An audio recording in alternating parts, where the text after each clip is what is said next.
Hello guys, हमारे channel पर आपका स्वागत है। अगर आपको वीडियोस पसंद आ रही हैं तो प्लीज़ लाइक करें, कमेंट करें और शेयर करें। अगर आपने चैनल को अभी तक सब्सक्राइब नहीं किया है तो प्लीज़ चैनल को सब्सक्राइब करें। हेलो गाइस, हमारे यूट्यूब चैनल पर आपका स्वागत है। अगर आपको वीडियोस पसंद आ रही हैं तो प्लीज़ लाइक करें, कमेंट करें और शेयर करें। अगर आपने चैनल को अभी तक सब्सक्राइब नहीं किया है तो प्लीज़ चैनल को सब्सक्राइब करें। अहान समझ जाता है कि वो लैला या उसे नहीं बल्कि लखन को नुकसान पहुंचाने आया है। उसे लखन की फिक्र नहीं होती क्योंकि प्रभात वहां पर है। जैसे ही अहान और मानस में फाइट शुरू होती है, मानस समझ जाता है कि वो अहान का मुकाबला नहीं कर सकता है, इसलिए वो वहां भाग जाता है। लैला और लखन दोनों सेफ होते हैं। अगले दिन लखन की मौत हो जाती है। राका को मानस की लॉयल्टी पर डाउट होता है। वो मीनू से इसके बारे में बात करता है। ऐसा नहीं है कि मुझे उस पर भरोसा नहीं था, बात बस इतनी है कि मैं सेफ रहना चाहता था। राका की ये बात सुन मीनू ने पूछा, तो फिर आपको कुछ पता चला? राका ने उसे बताया, मानस के पेरेंट्स का मर्डर हुआ था और मर्डर करने वाला कोई और नहीं बल्कि हर्षद वर्मा था। इसलिए वो हर्षद वर्मा से बहुत नफरत करता है। वो पहाड़ों पर प्रैक्टिस कर रहा था और अभी नीचे आया है। ये सुन मीनू के मन में एक और सवाल आया, अगर ऐसी बात है तो फिर आप उस पर शक क्यों नहीं कर रहे हो? इस पर राका ने उससे कहा, तुम्हें सब कुछ इतना सिंपल क्यों लगता है? उसने हमें माउंटेन के बारे में या अपने बारे में कुछ बताया ही नहीं है, और जो खतरनाक तरीके वो यूज़ करता है वो माउंटेन के तरीके ही नहीं है। मानस हमसे कोई बहुत बड़ी बात छुपा रहा है, पर यह उसका नेचर भी तो हो सकता है। शायद उसे ज़्यादा बात करना पसंद ना हो। मीनू को अब भी मानस पर शक नहीं हो रहा था। तभी राका ने कहा, ये बात मैं जानता हूँ, पर इस बात की वजह से मैं उस पर शक ना करूँ ऐसा भी नहीं हो सकता। मैंने तुम्हें भी समझाने की कोशिश की है, पर तुम समझने के लिए तैयार नहीं हो। मीनू ने कहा, तो फिर आपको क्या लगता है वो डेजर्ट वुल्फ की टीम में क्यों आया है? राका ने कहा, वो बहुत चालाक है। उसने अपने आप के बारे में किसी को पता नहीं चलने दिया। जब मैं उसे सी लायन टावर लेकर गया था तब भी उसने कुछ नहीं कहा और किसी को कुछ पता नहीं चलने दिया। ये सुन मीनू बोली, शायद उसका टारगेट सी लायन टावर नहीं था, पर अगर वो इतना शांत है और किसी को अपने बारे में पता नहीं चलने दे रहा है तो फिर उसका प्लान बहुत बड़ा है। हमें केयरफुल रहने की ज़रूरत है। राका बस अलर्ट रहना चाहता था। तभी मीनू ने कहा, फिर आप क्या मुझसे चाहते हैं? राका ने उसे बताया, मैं चाहता हूँ कि तुम उसके करीब जाओ और उसके प्लान के बारे में पता करो। ये सुनकर मीनू हैरान हो गई। उसने कहा, सर आप चाहते हैं कि ये मैं करूँ? जो काम आप नहीं कर पाए वो मैं कैसे कर पाऊंगी? राका ने तेज आवाज में कहा, मैंने तुमसे तुम्हारी मर्जी नहीं पूछी है, ये ऑर्डर है। मीनू चुप हो गई और तुरंत मान गई। उसके पास कोई और ऑप्शन भी नहीं था। वो भले ही राका की स्टूडेंट थी, पर अगर कोई भी स्टूडेंट उसके अगेंस्ट जाता था तो वो उसे जान से मार देता था। जब राका ने उसकी तरफ कोई ध्यान नहीं दिया तो वो वहाँ से चली गई। मीनू मानस को ढूंढते हुए उसके पास आ गई। जब उसने मानस को देखा तब मानस ने कहा, बैठो। ऐसा लग रहा था जैसे मानस जानता था कि वो वहाँ आने वाली थी। मीनू ने पूछा, तुम्हें पता था कि मैं यहाँ आने वाली हूँ? मानस ने कहा, मुझे आपका नहीं पता था, पर मैं ये जानता था कि कोई ना कोई आने वाला है। मीनू उससे मिलने ही आई थी, इसलिए उसे ये छुपाने की ज़रूरत नहीं थी। वो उसके पास बैठी और उसने कहा, तुम्हें कैसे पता था कि कोई तुमसे मिलने के लिए आने वाला है? मानस ने उसके सवाल का जवाब नहीं दिया, बल्कि उससे पूछा, आप यहाँ पर राका सर के कहने की वजह से आई है ना? ये बात सुनकर मीनू हैरान हो गई। उसे समझ आ गया था कि मानस बहुत चालाक है और उसके सारे प्लान पर पानी फिर चुका है। वो उसके वहाँ आने का मकसद जान गया था। पर मीनू ने हार नहीं मानी और कहा, तो इसमें कोई प्रॉब्लम है क्या? मैं इससे पहले राका सर के पास ही थी। मानस ने कहा, मैंने तो ऐसे ही पूछ लिया, पर आप मुझे क्यों ढूंढ रही थी? मीनू जानती थी कि उसे क्या बोलना था, इसलिए उसने पूछा, तुमने जो कल रात को किया उसके पीछे तुम्हारा मकसद क्या था? मानस ने कहा, मेरा मकसद सिर्फ वर्मा फैमिली से डील करना है। मीनू ने डिसअपॉइंटमेंट में अपनी गर्दन हिलाई और कहा, सिर्फ वर्मा फैमिली तुम्हारा मकसद नहीं थी। तुम बहुत स्मार्ट हो, इसलिए जानते हो कि क्या सही है और क्या गलत है, इसलिए तुम कल रात वाली बेवकूफ़ी तो करने से रहे। मानस ने कहा, मुझे स्मार्ट कहने के लिए थैंक यू, पर दुनिया में मुझसे भी ज़्यादा स्मार्ट लोग हैं, जैसे वर्मा फैमिली का हेड शिवांक वर्मा। मीनू चुप हो गई क्योंकि वो जानती थी कि शिवांक भी बहुत स्मार्ट था। दो स्मार्ट लोगों के बीच एक की हार होना तो जाहिर सी बात थी। इस केस में हार मानस की हुई थी। जब बहुत देर तक मीनू ने कुछ नहीं कहा तब मानस ने कहा, अगर आपको लगता है कि मेरे इंटेंशन कुछ और हैं तो मैं आपको बता दूं कि आपको सही लगता है। ये सुनकर मीनू हैरान हो गई और उसने कहा, तुम्हारा मतलब क्या है? मानस ने कहा, मैं जानता था कि प्रभात शिवांग के पास नहीं था, इसलिए वो अटैक करने का सही मौका था। पर पता नहीं वो कहाँ से आ गया और उसने शिवांग को बचा लिया। पर एक बात तो साफ है, शिवांग को मार्शल आर्ट्स भी नहीं पता है। मीनू ने कहा, इसमें कोई नई बात नहीं है, ये डेजर्ट वुल्फ को पहले से पता है। मानस ने कहा, पहले से पता है तो क्या हुआ? मीनू ने कहा, जब हमने वर्मा मैंसन पर अटैक किया था तब भी उसने कोई मूव नहीं किया था, तो इससे ये क्लियर हो जाता है कि वह मार्शल आर्टिस्ट नहीं है। मानस ने कहा, अटैक नहीं किया इसलिए मार्शल आर्टिस्ट नहीं है? ये कैसा कंक्लूजन है? तुमने मुझे भी तो कभी फाइट करते नहीं देखा। पर कल रात के बाद मैंने शिवांग पर नज़र रखने के लिए बोला था, तब मैं श्योर हो गया था कि शिवांग सच में मार्शल आर्ट्स नहीं जानता। मीनू ने कहा, तो तुम आखिर कहना क्या चाहते हो? मानस ने कहा, मैं बस इतना कहना चाहता हूँ कि अगर वर्मा फैमिली के हेड को मार्शल आर्ट्स नहीं आता है तो फिर हमारा प्लान का सक्सेसफुल होने के चांसेस बहुत बढ़ गए हैं। मीनू ये सब नहीं जानना चाहती थी। उसने कहा, इन सब बातों से मुझे कोई लेना देना नहीं है, पर मैं इतना ज़रूर जानती हूँ कि तुम कुछ छुपा रहे हो। मानस मीनू का डायरेक्ट सवाल सुनकर समझ गया था कि वो वहाँ पर उससे कुछ जानने आई है और राका ने ही उसे भेजा है। उसने कहा, अगर आप लोगों को मुझ पर डाउट है तो मैं कुछ नहीं कर सकता हूँ। मीनू समझ गई थी कि वहाँ पर रहने का अब कोई मतलब नहीं था, इसलिए उसने कहा, मैं सच का पता लगा कर रहूँगी। इतना बोलने के बाद वो वहाँ से निकल गई। मानस कुछ देर वहीं रहा और फिर वो एक बार में आ गया। वहाँ पर एक प्राइवेट रूम में कुछ लोग उसका इंतज़ार कर रहे थे। उनमें से एक सी लाइन टावर के हेड मलिन थी, बाकी दो लोग भी सी लाइन टावर के हेड थे। जब मानस उनसे लास्ट टाइम मिला था उसके बाद उसने कुछ कॉन्टैक्ट्स यूज़ किए और उनके साथ मीटिंग्स फिक्स की। मानस ने कहा, मेरे बुलाने पर आप यहाँ आए उसके लिए थैंक यू। मिलिंद ने कहा, तुमने जो कॉन्टैक्ट्स यूज़ किए थे उसके बाद हमारे पास मना करने की हिम्मत नहीं थी। मानस ने कहा, आप लोगों के सामने मेरी तो क्या ही औकात है। मिलिंद ने कहा, हम तुम्हारी औकात के बारे में बात ना करके अगर इस बारे में बात करें कि तुम यहाँ क्यों आए हो तो ज़्यादा अच्छा होगा। पहले तुमने डेजर्ट वुल्फ के साथ हाथ मिला लिया और अब सीक्रेटली हमसे मिलने आए हो। तुम्हारा प्लान क्या है? मानस ने घुमा फिरा कर बात नहीं बोली बल्कि सीधे सीधे कहा, मेरा मकसद बहुत सिंपल है। मुझे बुद्धा लोटस सीड्स चाहिए जो डेजर्ट वुल्फ के पास है। मिलिंद ने कहा, तुम मजाक कर रहे हो? मानस ने कहा, मैंने आप तीनों को यहाँ बुलाया है तो मैं मजाक कैसे कर सकता हूँ? मिलिंद समझ गया था कि मानस बहुत सीरियस है और वो चीज़ चाहता है। उसने कहा, यह होना इम्पॉसिबल है, पर तुम्हारे मास्टर के हम पर बहुत एहसान है, इसलिए हम कोशिश करेंगे। तुम हमारी क्या मदद चाहते हो? मानस ने कहा, मैं बस इतना चाहता हूँ कि जब सीक्रेट स्टैश खुले और राका अंदर जाए तब कुछ ऐसा हो जाए कि वो ऐसा मैकेनिज्म ढूंढ ले जिसकी वजह से वो फंस जाए। मैं जानता हूँ कि आप लोगों को सीक्रेट स्टैश के सारे सीक्रेट पता है। मिलिंद हैरान था। उसे नहीं पता था कि मानस ये सब कैसे जानता था। उसने कहा, हम किसी चीज़ की गारंटी नहीं दे सकते हैं, पर हम हमारी तरफ से पूरी कोशिश करेंगे।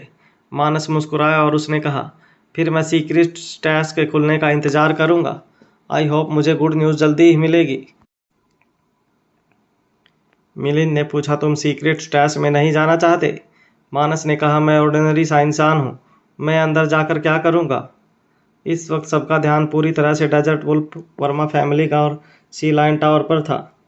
अब गोल्ड कॉइन जयपुर पहुंच चुका था और सीक्रेट स्टैश खुलने वाला था। जब वर्मा फैमिली और डेजर्ट वुल्फ के बीच में फाइट हुई थी तब लोगों को समझ नहीं आ रहा था कि उन्हें किसका साइड लेना चाहिए। वो कोई फैसला ले पाते उससे पहले ही डेजर्ट वुल्फ ने वर्मा फैमिली के हेड वीरेन वर्मा को मार दिया था। एक ही झटके में वर्मा फैमिली तहस नहस हो गई थी। सबने सोचा कि शायद डेजर्ट वुल्फ और सी लाइन टावर एक साथ काम कर रहे थे, क्योंकि डेजर्ट वुल्फ के लिए यह अकेला करना मुमकिन नहीं था। सबको लगा कि अब डेजर्ट वुल्फ को गोल्ड कॉइन मिल जाएगा और वो सी लाइन टावर पहुंच जाएंगे, पर ऐसा नहीं हुआ। गोल्ड कॉइन उनके हाथ ही नहीं लग पाया था। अब वर्मा फैमिली में कोई ऐसा आ गया था जिसकी वजह से वर्मा फैमिली वापस उठ गई थी। उनकी वजह से सारी सिचुएशन बदल गई थी। आहान को भी हर्षद के बारे में कुछ नहीं पता था। उसने बस शिवांग से ही सुना था। लखन की मौत के अगले दिन शिवांग आहान से मिलने और उससे माफ़ी मांगने आया था। वो नहीं चाहता था कि आहान सोचे कि उसकी मौत वर्मा फैमिली की लापरवाही की वजह से हुई थी। आहान ने इस बात को दिल से नहीं लगाया था, क्योंकि वो जानता था कि अगर प्रभात शिवांग की मदद करने नहीं जाता तो उसकी जान चली जाती। आहान ने शिवांग से पूछा, तुम्हें कैसे पता कि हर्षद सर स्वॉर्ड किंग है? शिवांग आहान से कुछ भी छुपाने वाला नहीं था। उसने कहा, वीरेन अंकल ने उनके बारे में कभी कुछ नहीं बताया था। वर्मा फैमिली के बड़े लोगों के हिसाब से तो वो कभी फैमिली में आना ही नहीं चाहते थे। शिवांग की बातों से ऐसा लग रहा था कि अगर वीरेन जिंदा होता तो वो कभी यकीन नहीं करता कि हर्षद वर्मा फैमिली में वापस आ गए थे। आहान ने कहा, मुझे लगता है वो स्वॉर्ड किंग ही हैं। वो बहुत पावरफुल हैं। अगर वो जयपुर आ गए तो किसी ने उन्हें हाथ लगाने की हिम्मत नहीं होगी। शिवांक ने कहा, ऐसा होना तो चाहिए। अगर वो आ गए तो वर्मा फैमिली का नाम फिर से मार्शल आर्ट्स की टॉप फैमिलीज़ में आ जाएगा। हमारी आज तक जितनी बेइज्जती हुई है वो सब भी हम भूल जाएंगे। पर मैं नहीं चाहता कि वो सामने आए। ये सुनकर आहान हैरान था। डेजर्ट वुल्फ ने वर्मा फैमिली के साथ इतना बुरा किया था, तो फिर शिवांक हर्षद के साथ ऐसा क्यों कर रहा था? ये आहान की समझ के परे था। अगर वो वापस आ जाते तो फिर उनकी खोई हुई इज्जत भी वापस आ जाती। आहान ने कहा, अगर ऐसा है तो फिर तुम मना क्यों कर रहे हो? क्या तुम नहीं चाहते कि वर्मा फैमिली की रेपुटेशन फिर से टॉप की हो जाए? शिवांग आहान को ऐसे देख रहा था जैसे उससे कह रहा हो कि वो इसका कारण जानता था। आहान भी उसे स्माइल करता देख सीरियसली देखने लगा। शिवांक ने कहा, उनके होने से वर्मा फैमिली बहुत स्ट्रांग हो गई है। अब बात सिर्फ डेजर्ट एरिया की नहीं बल्कि सब एरियाज़ की है। वैसे भी अकेला पेड़ सबको जल्दी नज़र आता है। आहान समझ गया था कि शिवांक हर्षद की पावर्स का इस्तेमाल नहीं कर सकता था। इस बार तो सी लाइन टावर सीक्रेट स्टैश का खजाना शायद वर्मा फैमिली को दे सकता था, पर अगली बार ऐसा होना पॉसिबल नहीं था। और अगर वो बार बार उनका सहारा लेते तो वो भी वर्मा फैमिली में वापस आने के अपने फैसले को रिग्रेट कर सकते थे। वर्मा फैमिली एक रात में अपनी खोई हुई इज्जत वापस नहीं पाना चाहती थी, बल्कि अपना एक स्ट्रॉन्ग बेस बनाना चाहती थी। आहान ने कहा, अगर हर्षद सर यहाँ आते तो मैं उनसे मिल सकता था, पर अब लगता है कि उनसे मिलने के लिए और इंतज़ार करना पड़ेगा। शिवांक ने कहा, अगर तुम सच में हर्षद अंकल से मिलना चाहते हो तो फिर तुम यहाँ का काम निपटाने के बाद मेरे साथ वर्मा मैंसन चल सकते हो। मैं गारंटी तो नहीं देता कि अंकल तुमसे मिलने के लिए मान जाएंगे, पर एक कोशिश तो कर ही सकते हैं। हर्षद वर्मा की जो पोजीशन थी वो उन्हें मेंटेन करनी ही थी। भले ही शिवांग फैमिली हेड था, पर उनके सामने वो सिर्फ एक जूनियर था। आहान भी ये बात जानता था। वो इतने फेमस मार्शल आर्टिस्ट से मिलना तो चाहता ही था, पर साथ ही उसे बहुत घबराहट भी हो रही थी कि उनके सामने जाकर वो कैसे रिएक्ट करेगा। एक सवाल आहान के मन में बहुत वक्त से था। उसे लगा कि आज वो सवाल पूछने का अच्छा मौका था, इसलिए उसने पूछा, तुमने मृणाली को हर्षद सर को ढूंढने के लिए कहा था। तुम्हें क्या लगता है वो तुम्हारी बात क्यों मान गए?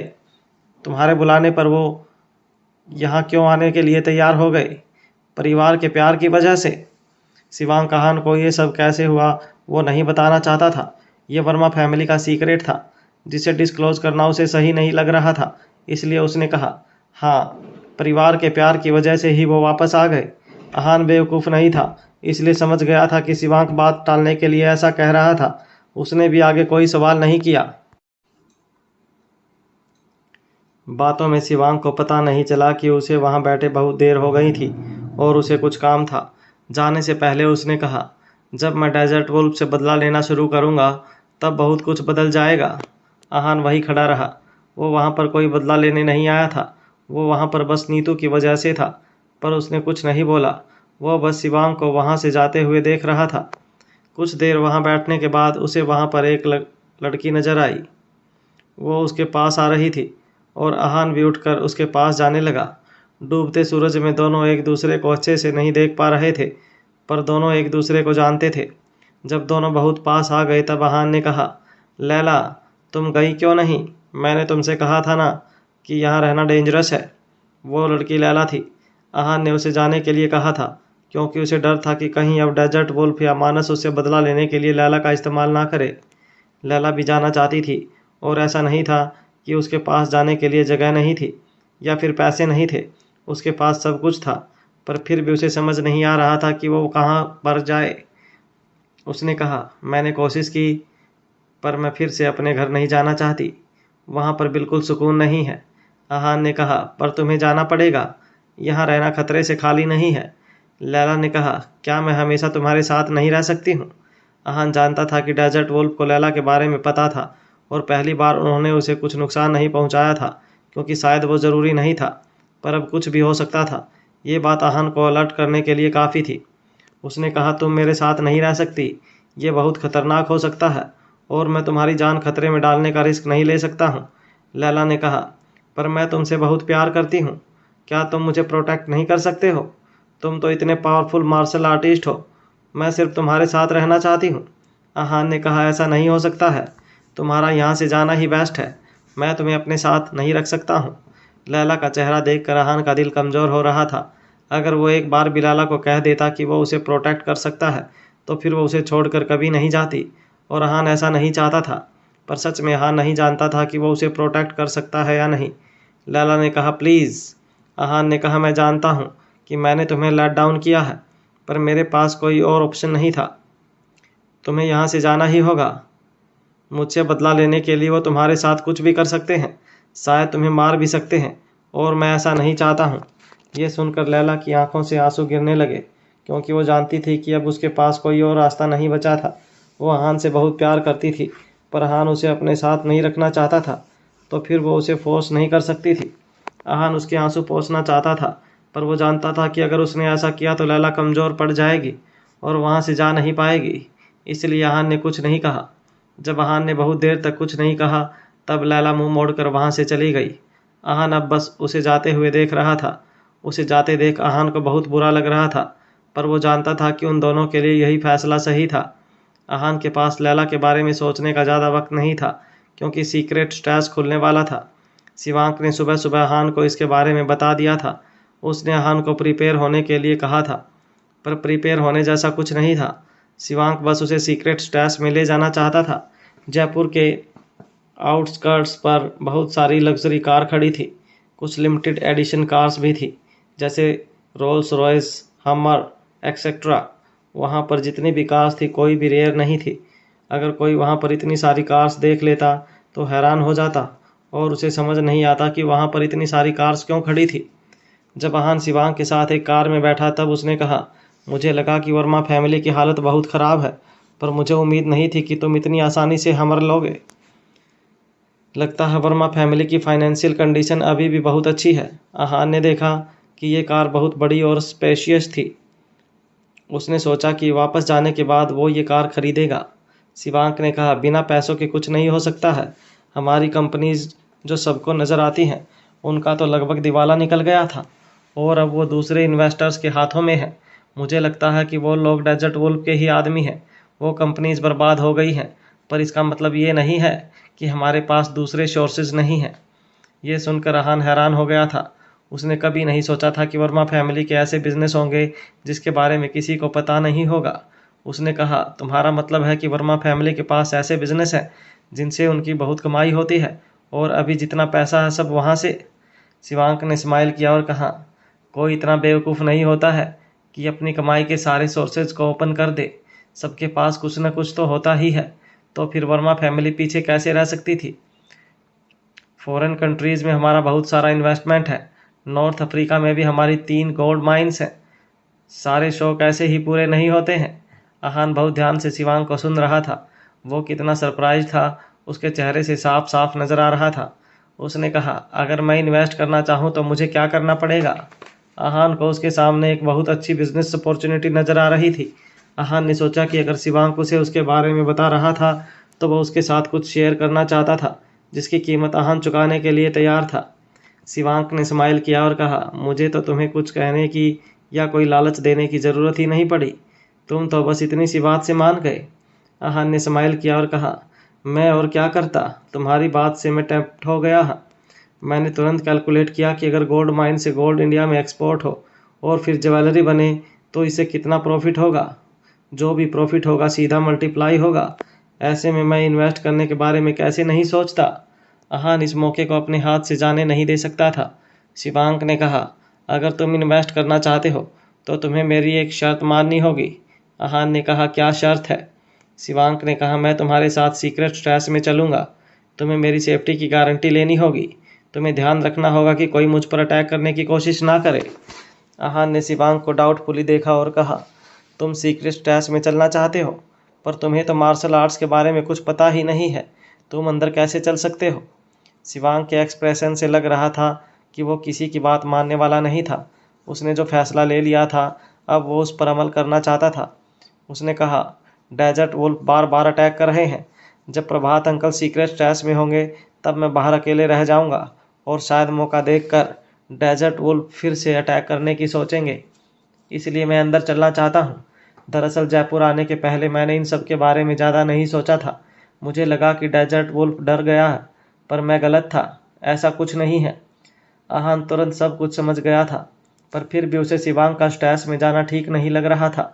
उसे नहीं पता था कि अंदर क्या हो सकता था, क्योंकि उसके पहले उसने कभी उसके बारे में सुना नहीं था। इसके अलावा अंदर जो भी जाने वाले थे, सबके एटीट्यूड बहुत अलग होने वाले थे। किसके दिमाग में कब क्या चल रहा था, ये पता करना बहुत मुश्किल होने वाला था। बिना खतरे का पता चले आहान की भी पावर लिमिटेड होने वाली थी। जो भी अंदर जाने वाले थे, सबकी स्ट्रेंथ बहुत ज़्यादा होने वाली थी, क्योंकि सबको ग्रैंड मास्टर बनने का सीक्रेट चाहिए था। आहान ने कहा, मैं तुम्हारे सीक्रेट स्ट्रेस में चलने के फैसले से सहमत नहीं हूँ। अगर मैं अपना बेस्ट भी दूँ, तब भी तुम्हें प्रोटेक्ट करने की गारंटी नहीं ले सकता हूँ। अगर कुछ गड़बड़ हो गई तो मेरा निकालना मुश्किल हो जाएगा। ऐसे में मैं तुम्हारी सेफ्टी की गारंटी कैसे ले सकता हूँ? शिवांक ने कहा, मैं जानता हूँ कि यह बहुत डेंजरस और रिस्की है।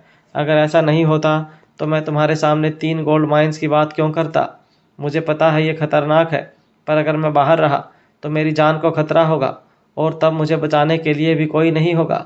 मुझे ऐसा लग रहा है कि अब जो डेजर्ट वुल्फ की तरफ से फैसला लेता है वो ज़्यादा खतरनाक है। अब उसका सारा ध्यान मेरी तरफ है। आहान को शिवांग के दिमाग पर पूरा भरोसा था। वो अच्छे से जानता था कि वो कुछ भी बिना सोचे समझे नहीं बोलेगा, और ये उसने बहुत बार प्रूव भी किया था। अगर उसने कहा था कि अगर वो बाहर रहेगा तो कोई उस पर अटैक करने की कोशिश करेगा, तो ऐसा होने के चांसेस बहुत ज़्यादा थे। काफ़ी सोचने के बाद आहान ने कहा, अगर तुम्हें लगता है कि अंदर से ज़्यादा तुम्हें बाहर खतरा है तो तुम चल सकते हो, पर मैं सिर्फ शर्त के लिए मान रहा हूँ, और हम जिंदा बाहर आएंगे या नहीं ये भगवान की मर्जी होगी। शिवांग के पास और कोई ऑप्शन नहीं था। वो हेल्पलेस था। अगर उसे बाहर खतरा नहीं होता तो वो कभी अंदर जाने के बारे में सोचता ही नहीं। अंदर आहान और शिवांग को किन किन खतरों का सामना करना पड़ेगा? जब वो लोग सीक्रेट स्ट्रेस की लोकेशन पर पहुंचे तब उन्होंने देखा कि वहां पर बहुत भीड़ थी। शिवांग की कार दरवाजे से कुछ दूरी ही खड़ी थी। कुछ लोग कार से उतरकर दरवाजे की तरफ चलने लगे, पर आहान और शिवांग कार में ही बैठे थे। तभी वहां पर एक आदमी आया जिसने अपना चेहरा ढका हुआ था। वर्मा फैमिली के लोग अलर्ट हो गए, क्योंकि उन्हें लगा कि शायद वो शिवांग को नुकसान पहुंचाने आया है। शिवांग इस वक्त लोगों के बीच में सेफली बैठा हुआ था। जब उसने एक आदमी को अपने पास आते देखा तब उसने पैनिक नहीं किया, बल्कि वो उसे पहचान गया था। उसने कहा, तुम यहाँ हमारा इंतज़ार कर रहे थे? उस आदमी ने अपने चेहरे से कपड़ा हटाया। वो आदमी श्री था, जिसने शिवांग की जान बचाई थी, जो वहाँ पर उनके आने का इंतज़ार कर रहा था, क्योंकि शिवांक ने उससे कहा था कि वो सीक्रेट स्ट्रेस में चल सकता था। श्री मुस्कुराया और उसने कहा, मैंने आपसे डील की थी, फिर मैं यहाँ कैसे नहीं आता? आहान ने शिवांग के मुंह से श्री के बारे में सुना था, पर कभी उसे मिला नहीं था। उसे देखकर आहान को लगा कि वो बहुत नोबल और नेक इंसान था। आहान को उससे बहुत पॉजिटिव वाइब्स आ रही थी। शिवांक ने सबसे श्री का इंट्रोडक्शन करवाया। जब आहान की बारी आई तब श्री की नज़रें आहान पर अटक गई थी। वो आहान को ऐसे देख रहा था जैसे कुछ जज करने की कोशिश कर रहा हो। आहान ये देखकर क्यूरियस हो गया था, इसलिए उसने पूछा, क्या हम पहले कभी मिले हैं? श्री ने गर्दन हिलाते हुए कहा, हम पहली बार मिल रहे हैं। इस पर आहान ने मजाक करते हुए कहा, फिर आप मुझे इस तरह क्यों देख रहे हैं? आपने पहले कभी मेरे जैसा हैंडसम लड़का देखा नहीं है क्या? आहान ने तो ये बात मजाक में कही थी, पर श्री इस बात को लेकर बहुत सीरियस हो गए थे, और उसने कहा, मुझे किसी ने बताया था कि अगर किसी को जज करना हो तो उसे अच्छे से देखना चाहिए, इसलिए मैं आपको इस तरह देख रहा था। अगर आपको बुरा लगा हो तो मैं आपसे माफ़ी मांगता हूँ। आहान श्री का ऐसा बर्ताव देखकर बहुत इम्प्रेस हो गया था। वो भी श्री को देखकर ही उसे जज करना चाहता था, इसलिए वो जानता था कि ऐसा करना नॉर्मल था। इस वक्त आहान जानना चाहता था कि श्री उसके बारे में क्या सोचता है, इसलिए उसने पूछा, तो आप मेरे बारे में क्या सोचते हैं? आपको क्या लगता है मैं कैसा इंसान हूँ? मैं ये जानने के लिए बहुत एक्साइटेड हूँ। अगर आप बता देंगे तो अच्छा होगा। श्री ने स्माइल किया और कहा, अगर किसी को जानना हो कि बहुत पावर और पैसे वाला आदमी जो बहुत जेनरस भी हो सकता है और नेक भी हो सकता है, वो कैसा दिखता होगा, तो वो बिल्कुल आप जैसा होगा। ये सुनकर आहान एक पल के लिए चौंक गया था। उसे नहीं पता था कि श्री उसके बारे में ऐसी बातें क्यों कह रहा था, क्योंकि उसकी मार्शल आर्ट्स की स्ट्रेंथ तो लोग जानते थे, पर पैसों के बारे में किसी को क्या पता था। रायजादा फैमिली ने इसके सारे फंड्स बंद कर दिए थे और उसके पास जो पैसा था अपने बिजनेस से ही था। आहान को श्री की बातें थोड़ी अजीब लगी, पर फिर भी उसने स्माइल किया और कहा, थैंक यू, आप मेरे बारे में ऐसा सोचते हैं, ये मेरे लिए बहुत बड़ी बात है। जब दोनों की बात खत्म हो गई तब शिवांक ने कहा, श्री भी आ गया है, तो अब हम चलते हैं। सीक्रेट स्टैश के खुलने का वक्त हो रहा है। इसके बाद वो कार से उतरे और सीक्रेट स्टैश की तरफ जाने लगे। श्री भी उनके साथ चल रहा था, पर वो पीछे था और किसी से बात नहीं कर रहा था। इस वक्त सब लोग सीक्रेट स्टैश की तरफ जा रहे थे। सीक्रेट स्टैश एक गुफा जैसी जगह के अंदर बना हुआ था। उस पर नज़र रखना बहुत आसान था। जहाँ पर सीक्रेट स्टैश था वो जगह बहुत बड़ी थी। उसके बाहर आराम से बहुत सारे लोग बैठ सकते थे। वहाँ पर बहुत सारे लोगों ने वर्मा फैमिली को पहचान लिया था और उन्हें लेकर सबका एटीट्यूड बहुत अलग था। कुछ लोग ऐसे थे जो उन्हें बहुत अच्छे से ग्रीट कर रहे थे और कुछ ऐसे थे जो उन्हें इग्नोर कर रहे थे। आहान ये सब देख रहा था। उसने शिवांग के एक्सप्रेशन देखने के लिए उसकी तरफ देखा, पर उसके चेहरे पर कोई एक्सप्रेशन नहीं था। ऐसा लग रहा था जैसे उसे इस बात से कोई फर्क नहीं पड़ रहा था। जो उससे बात कर रहा था, शिवांग उसे बात कर रहा था, और जो नहीं कर रहा था, शिवांग भी उनकी तरफ नहीं देख रहा था। ये शिवांग के लिए कोई बड़ी बात नहीं थी। इसके अलावा उन लोगों में कुछ लोग ऐसे भी थे जो पिछली बार जब वर्मा फैमिली पर अटैक हुआ था तब उनके अगेंस्ट थे। अब वो उनके सामने आने में शर्मिंदा हो रहे थे। वो गोल्ड कॉइन की वजह से वर्मा फैमिली से फेवर चाहते थे, पर अब क्योंकि उन्होंने पहले उन पर अटैक करने की कोशिश की थी, इसलिए उनके साथ काम करना पॉसिबल नहीं था। अब जब वो दोस्त नहीं थे तो दुश्मन ही हो सकते थे। श्री उन लोगों के बारे में कुछ बड़बड़ा रहा था, पर किसी ने कुछ नहीं सुना। आहान ने श्री की तरफ देखा था, पर वो नहीं सुन पाया था कि श्री क्या कह रहा था। आहान इस वक्त बहुत क्यूरियस फील कर रहा था। तभी उसे कविश बोहरा नजर आया। बोहरा फैमिली और वर्मा फैमिली के रिलेशंस बहुत अच्छे थे, इसलिए उनका यहाँ होना लाजमी था। उन दोनों फैमिलीज़ के बीच में एक रिश्ता बनने वाला था, पर ऐसा नहीं हुआ। लेकिन फिर भी दोनों की दोस्ती में कोई कमी नहीं आई थी। एक मिडिल एज आदमी आगे खड़ा था और वर्मा फैमिली के लोगों को ग्रीट कर रहा था। वर्मा फैमिली बहुत हड़बड़ी में थी, इसलिए उनका ध्यान नहीं था, पर फिर भी उस आदमी ने जब शिवांग को देखा तब उसने कहा, आप वर्मा फैमिली के नए हेड हैं ना। शिवांग उस आदमी को पहचान गया था, इसलिए उसने कहा, हेलो अर्पण अंकल। शिवांग जिनको ग्रीट कर रहा था उनका नाम अर्पण बोहरा था और वो बोहरा फैमिली के मेंबर थे। जब इतनी कम उम्र में फैमिली हेड बनने के बाद भी शिवांग कितना पोलाइट था, तब वो बहुत इम्प्रेस हो गए थे। अर्पण ने स्माइल किया और कहा, अभी इतना कुछ चल रहा है कि मैं वर्मा मैंसन आकर आपको पर्सनली कॉन्ग्रेचुलेट ही नहीं कर पाया, पर एक बार ये सब खत्म हो जाए फिर मैं पर्सनली आऊँगा और आपके साथ ये खुशी सेलिब्रेट करूँगा। शिवांग स्माइल करने लगा। वो जानता था कि इन सब बातों के बाद अर्पण आज की बात करने वाले थे। जैसा शिवांग ने सोचा था वैसे ही हुआ। अर्पण ने कहा, इस बार सीक्रेट स्टैश वर्मा फैमिली की वजह से खुल रहा है और आपकी तरफ से 4 लोग अंदर जा रहे हैं, जिसमें ग्रैंड मास्टर प्रभात भी शामिल हैं। लगता है इस बार बहुत कुछ लेकर आएंगे। मुझे उम्मीद नहीं वर्मा फैमिली हमारा भी ख्याल करेगी। शिवांग उनकी बात मान गया था। उसने कहा, अंकल मैं जानता हूँ आप क्या सोच रहे हैं, पर इस बार सीक्रेट स्टैश में जाना हमारे लिए भी खतरे से खाली नहीं है। डेजर्ट वुल्फ और सी लाइन टावर ने एक दूसरे से हाथ मिला लिया है। अब अंदर क्या होगा ये कहना मुश्किल है। ये बात सुनकर अर्पण हैरान था, क्योंकि उसने कुछ और सुना था।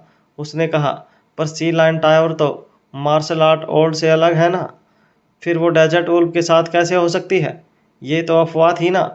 शिवांग ने कहा, सोचा तो मैंने भी यही था कि ये अफवाह थी, पर ऐसा नहीं है। उन दोनों ने हाथ मिला लिया है और अब वो साथ काम कर रहे हैं। ये बोलते हुए शिवांग अपने पर हुए हमले को याद कर रहा था। अर्पण शांति से इसके बारे में सोच रहा था। अगर शिवांग ने उसे ये बात बताई थी मतलब उसे उससे कई ज़्यादा पता था। उसने पूछा, तो क्या ऐसा हो सकता है कि अंदर वर्मा फैमिली पर अटैक हो जाए? शिवांग ने कहा, ऐसा हो सकता है। सी लाइन टावर इतने वक्त से सीक्रेट स्ट्रैश पर नज़र रखे हुए हैं। उन्हें किसी से भी ज़्यादा पता होगा। अगर वो हम पर अटैक करना चाहें तो ये उनके लिए कोई बड़ी बात नहीं है। हमें भी इस बात की चिंता है। अर्पण ने कहा, फिर आप अंदर क्यों जाना चाहते हैं? अंदर जाने की वजह से अगर वर्मा फैमिली ने अपने एक्सपर्ट्स को खो दिया तो ये आपका बहुत बड़ा नुकसान होगा। शिवांक ने कहा, अंदर जाने का खतरा तो है, पर साथ ही में हमारे पास प्रभात अंकल, आहान और श्री जैसे फाइटर हैं। डेजर्ट वुल्फ तो यही चाहते थे कि हम उनके इस प्लान की वजह से डर जाएं और पीछे हट जाएं, पर हमारे पास भी एक्सपर्ट्स हैं। अर्पण ने कुछ सोचा और कहा, शिवांक, मैं आपसे यही कहूँगा कि आप केयरफुल रहना।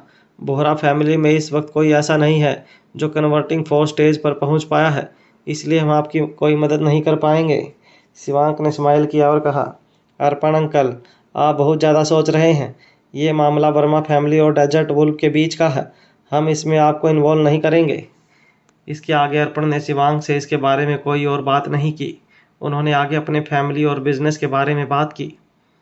कुछ देर बाद सी लाइन टावर के लोगों के आने का वक्त हो गया था। वहाँ पर वॉलंटियर्स बहुत कम थे, इसलिए चाओस भी बहुत ज़्यादा था।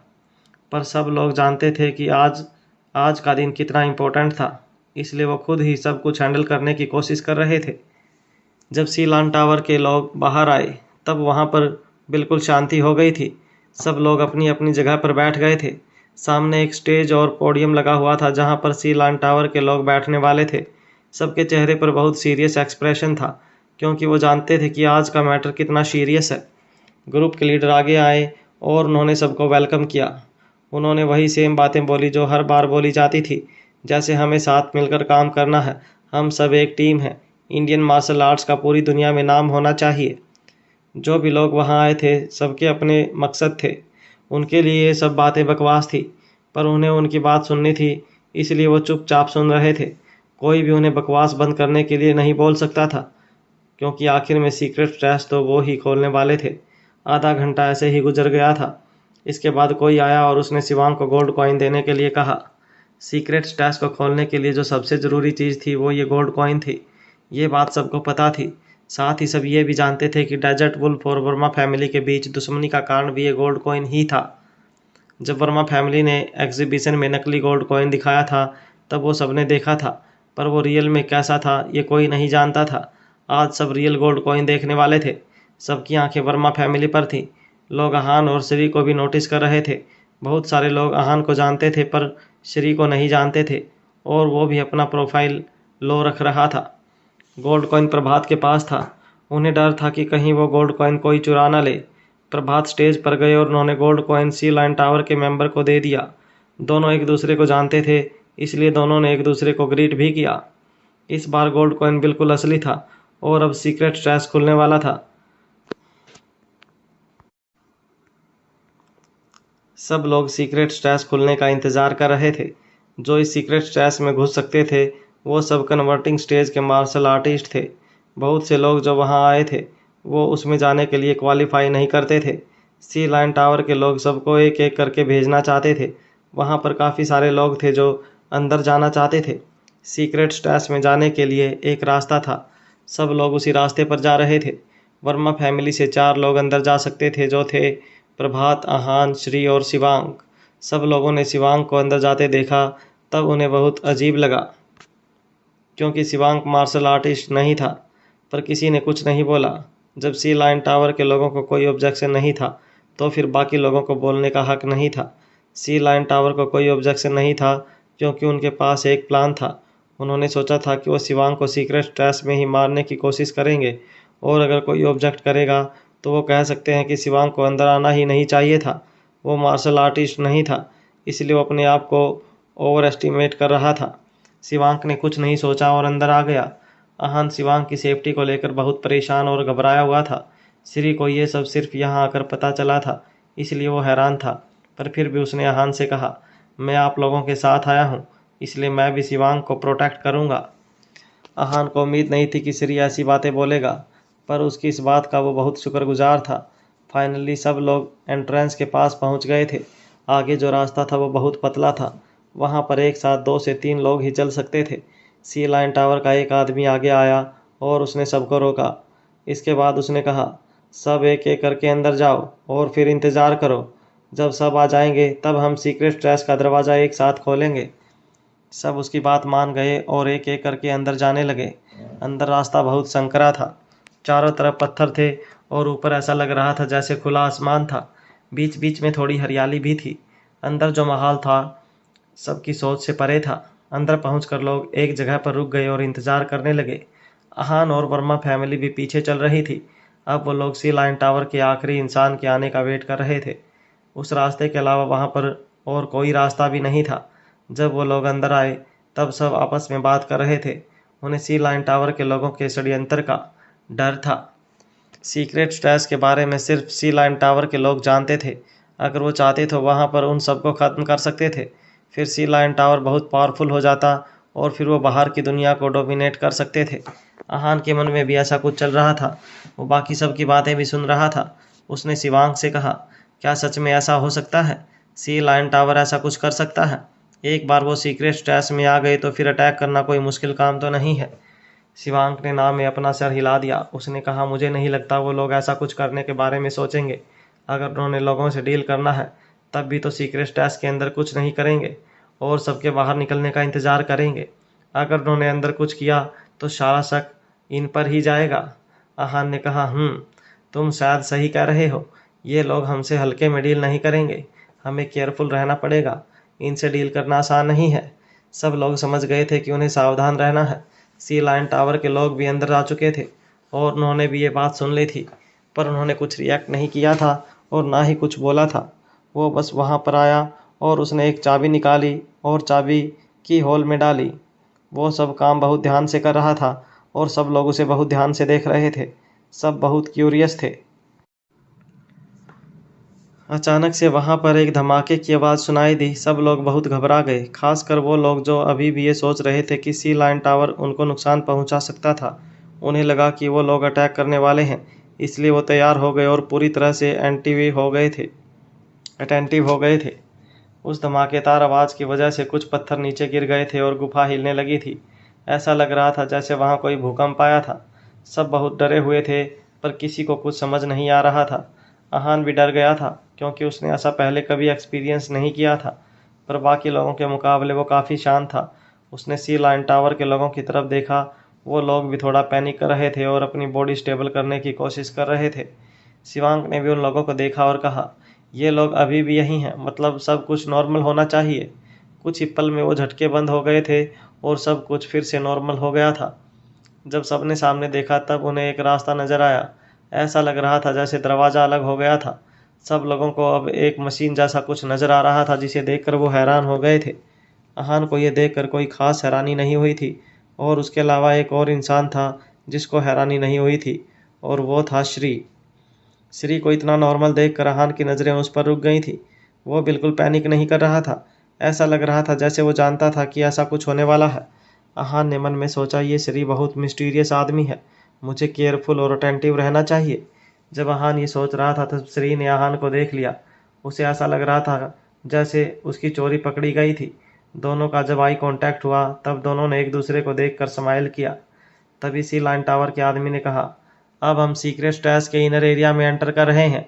एक बार ये दरवाज़ा बंद हो गया तो फिर उसे कोई खोल नहीं पाएगा, कोई ग्रैंड मास्टर भी नहीं। इसलिए अगर कोई बाहर जाना चाहता है तो यहाँ से जा सकता है। बाद में रिग्रेट करके कुछ नहीं मिलेगा। यहाँ से आगे सी लाइन टावर किसी तरह की कोई जिम्मेदारी नहीं लेगा। ये बात बोलकर सी लाइन टावर ने साफ कर दिया था कि उनका उन लोगों से कोई रिश्ता नहीं था। वहाँ पर जो लोग आए थे सब सीक्रेट स्टेश में जाने के लिए आए थे, इसलिए कोई भी इतनी दूर आने के बाद बाहर नहीं जाना चाहता था। वो लोग अपनी जान की बाजी लगाने के लिए भी तैयार थे। सी लाइन टावर के आदमी की बात सुनकर कोई पीछे नहीं हटा, बल्कि सब आगे आ गए थे। जब उसने ये देखा और कन्फर्म हो गया कि कोई बाहर नहीं जाने वाला है, तब उसने कहा, सी लाइन टावर और हम एक साथ काम कर रहे हैं। ये सीक्रेट सब लोग बहुत सालों से जानना चाहते हैं। फाइनली हमें वो मौका मिल गया है। अब हम जान सकते हैं कि ग्रैंड मास्टर रियाल में कैसे घुसा जा सकता है। मुझे उम्मीद है कि हम सब मिलकर काम करेंगे। सब लोग जानते थे कि वो वहाँ पर क्यों थे। सब ग्रैंड मास्टर बनने की सीक्रेट को जानना चाहते थे, पर सीक्रेट किसको पता चलेगा और वो किसी को बताया गया नहीं, ये जानना बाकी था। पर अहान का मकसद वहां आने का कुछ और था। वो किसी के साथ मिलकर काम नहीं करना चाहता था, क्योंकि उसे रिटर्निंग हार्ट बुक ढूंढनी थी। ये वो बुक थी और नीतू और हर्षद दोनों ढूंढ रहे थे। अहान नहीं जानता था कि उसमें ऐसा क्या था, पर उसे पता था कि वो बहुत इंपॉर्टेंट बुक थी। शायद वो ग्रैंड मास्टर रियाल में घुसने के सीक्रेट से भी ज़्यादा ज़रूरी था। जब अहान उसके बारे में सोच रहा था, तब सब आगे चलने लगे थे। अहान बाकियों से थोड़ा पीछे था। जब वो सी लाइन टावर के आदमी के आगे से निकला, तब वो उसे घूर रहा था। अहान को यह देखकर बहुत अजीब लगा था, पर उसने कुछ रिएक्ट नहीं किया और आगे चलता रहा। आगे कुछ सीढ़ियाँ थी जो नीचे की तरफ आ रही थी। वहाँ पर बहुत अंधेरा था और कुछ भी साफ साफ नज़र नहीं आ रहा था। किसी ने अपना फ़ोन निकाला और टॉर्च जला ली। तब लोगों को कुछ नज़र आने लगा। अहान और श्री ने भी अपने फ़ोन की टॉर्च जला ली थी। बाकी जिनके पास फ़ोन नहीं था, वो बस अपने साथ वालों पर भरोसा कर सकते थे। आगे का रास्ता बहुत चौड़ा था। एक लाइन में 3 से 4 गाड़ियां चल सकती थी। जब सबका ध्यान आगे था, तब एक बार फिर से अचानक तेज आवाज़ आई। जो दरवाज़ा पहले खुला था वो अब बंद हो गया था, और अब कोई चाहकर भी बाहर नहीं जा सकता था। अब वो आगे बढ़ सकते थे। आगे बहुत अंधेरा था, पर जैसे ही वो दरवाज़ा बंद हुआ, आगे दोनों तरफ से लाइट जल गई। ऐसा लग रहा था कि वहाँ पर सेटिंग की हुई थी कि जैसे ही वो दरवाज़ा बंद होगा, अंदर लाइट जल जाएगी। वो लाइट बिल्कुल नीचे तक जा रही थी। कुछ साफ तो नज़र नहीं आ रहा था, पर ऐसा लग रहा था कि नीचे एक दरवाज़ा है। सब बहुत खुश हो गए, क्योंकि शायद वो फाइनल डोर था। लोग उसकी तरफ भाग रहे थे और किसी ने कहा, जल्दी चलो, हमें वहाँ पर सबसे पहला पहुँचना है। अहान ने भी अपनी स्पीड बढ़ा दी थी, पर शिवांग का सोचकर वो धीरे हो गया। शिवांग मार्शल आर्टिस्ट नहीं था, इसलिए वो उसकी स्पीड मैच नहीं कर सकता था। उनके बीच में डिस्टेंस बहुत बढ़ गया था। पर कुछ लोग आगे पहुंच गए थे। वो भी आगे जाकर रुक ही गए थे। वो दरवाज़ा बंद था। वो लोग उस दरवाजे को खोलने का तरीका ढूंढने लगे। तब उन्हें नज़र आया था कि वहाँ पर एक अलग सा की होल था। ये समझ पाना मुश्किल नहीं था कि इस ताले की चाबी वो गोल्ड कॉइन था, जो सी लाइन टावर के लोगों के पास था, जो अभी उनके पीछे थे। वो लोग ये समझ गए थे और थोड़ा डिसअपॉइंट हो गए थे। उन्होंने सोचा था कि वो सबसे आगे आकर पहले सीक्रेट स्ट्रेस में घुस जाएंगे, पर अब इस दरवाजे की वजह से वो ब्लॉक हो गए थे। सी लाइन टावर के लोग मुस्कुराते हुए आगे आ रहे थे। उनकी चाल में एक अलग टशन था, जैसे वो सबको जता रहे थे कि उनके बिना वो एकदम भी आगे नहीं बढ़ सकते थे। पर सब वहाँ पर ही थे, इसलिए किसी को कोई फर्क नहीं पड़ा था। इस आदमी ने अपने पास से गोल्ड कॉइन निकाला और उसे की होल में फिट कर दिया। वो बराबर वहाँ पर फिट हो गया था और कुछ भी मिसमैच नहीं था। जब उसने गोल्ड कॉइन घुमाया, तब दरवाज़ा धीरे धीरे खुलने लगा। सबकी नज़र अंदर थी, क्योंकि किसी को नहीं पता था कि अंदर क्या था। सबके लिए वो नया एक्सपीरियंस और नई दुनिया थी। जब सब अंदर देख रहे थे, तभी अचानक से वहाँ पर एक आदमी आया और कोई कुछ समझ पाता उससे पहले ही वो अंदर घुस गया। किसी को कुछ समझ नहीं आया कि वो कौन था और क्या करना चाहता था। सब हैरान थे, क्योंकि किसी को भी कुछ क्लियरली नज़र नहीं आया था। तभी अचानक से किसी ने कहा, ये अच्छा नहीं हुआ, कोई गोल्ड कॉइन चोरी हो गया है। सब लोग हैरान थे।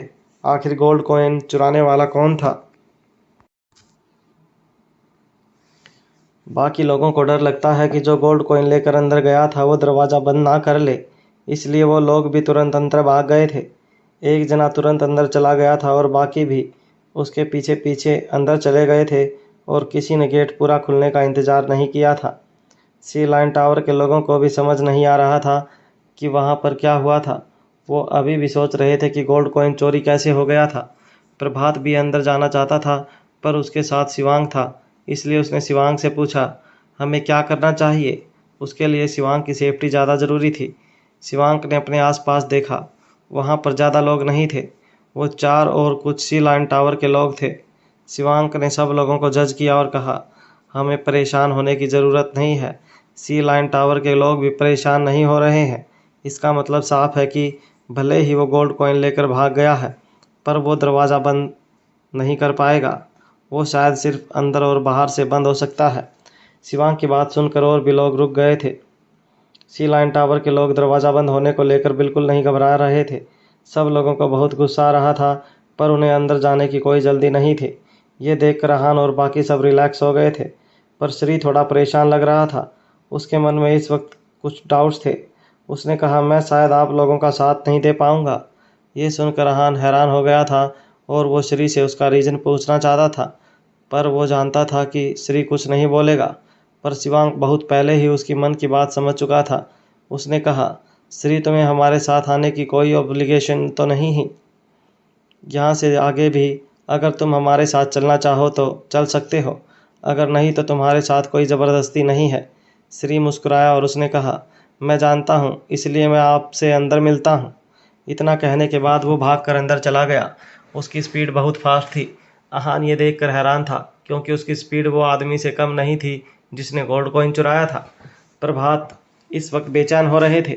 उन्होंने कहा, भले ही वो अंदर से दरवाज़ा बंद नहीं कर सकता है, पर इसका मतलब ये नहीं है कि हम यहाँ पर खड़े रहेंगे। शिवांक भी उनकी बात से सहमत था। उसने सी लाइन टावर के लोगों की तरफ देखा और कहा, उन लोगों के पास हमसे ज़्यादा इन्फॉर्मेशन होगी, चलो उनसे पूछते हैं। ये सुनकर आहान ने कहा, क्या वो हमें बताएंगे? वो हमसे नफरत नहीं करते हैं? शिवांक ने स्माइल किया और कहा, करते हैं, पर इस वक्त उनका टारगेट वो इंसान है जो गोल्ड कॉइन लेकर भागा है। अगर हम उनकी मदद करने के लिए आगे जाएं तो शायद वो कुछ देर के लिए हमसे दुश्मनी को भूल जाएंगे। आहान को अभी भी शिवांक की बात पर भरोसा नहीं था। ये देखकर शिवांक ने कहा, कोशिश करने में क्या हर्ज है? अगर वो नहीं माने तो दरवाज़ा तो अभी भी खुला है ना, हम बाद में अंदर चले जाएंगे। जब शिवांक ने ऐसा कह दिया था तो अब उनके पास उसकी बात मानने के अलावा और कोई ऑप्शन नहीं था। इस वक्त सी लाइन टावर के 6 लोग वहां पर खड़े थे और आपस में कुछ डिस्कस कर रहे थे।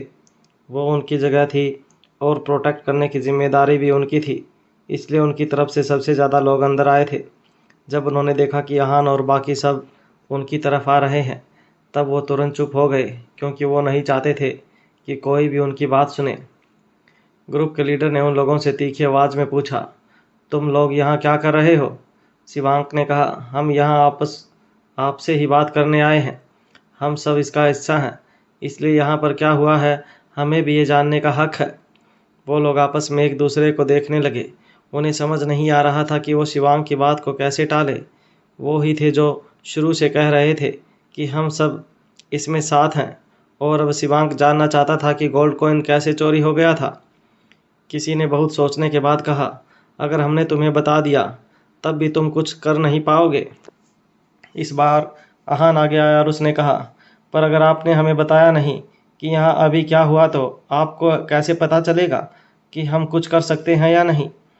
जो अभी गोल्ड कॉइन लेकर भागा था, आप लोग उसके पीछे भी नहीं भागे। क्या इसका कोई स्पेसिफिक रीज़न है? आप लोगों को गोल्ड कॉइन वापस नहीं चाहिए क्या? एक आदमी ने अपना दिमाग चलाया और कहा, क्या रीज़न? इसका कोई रीज़न नहीं है।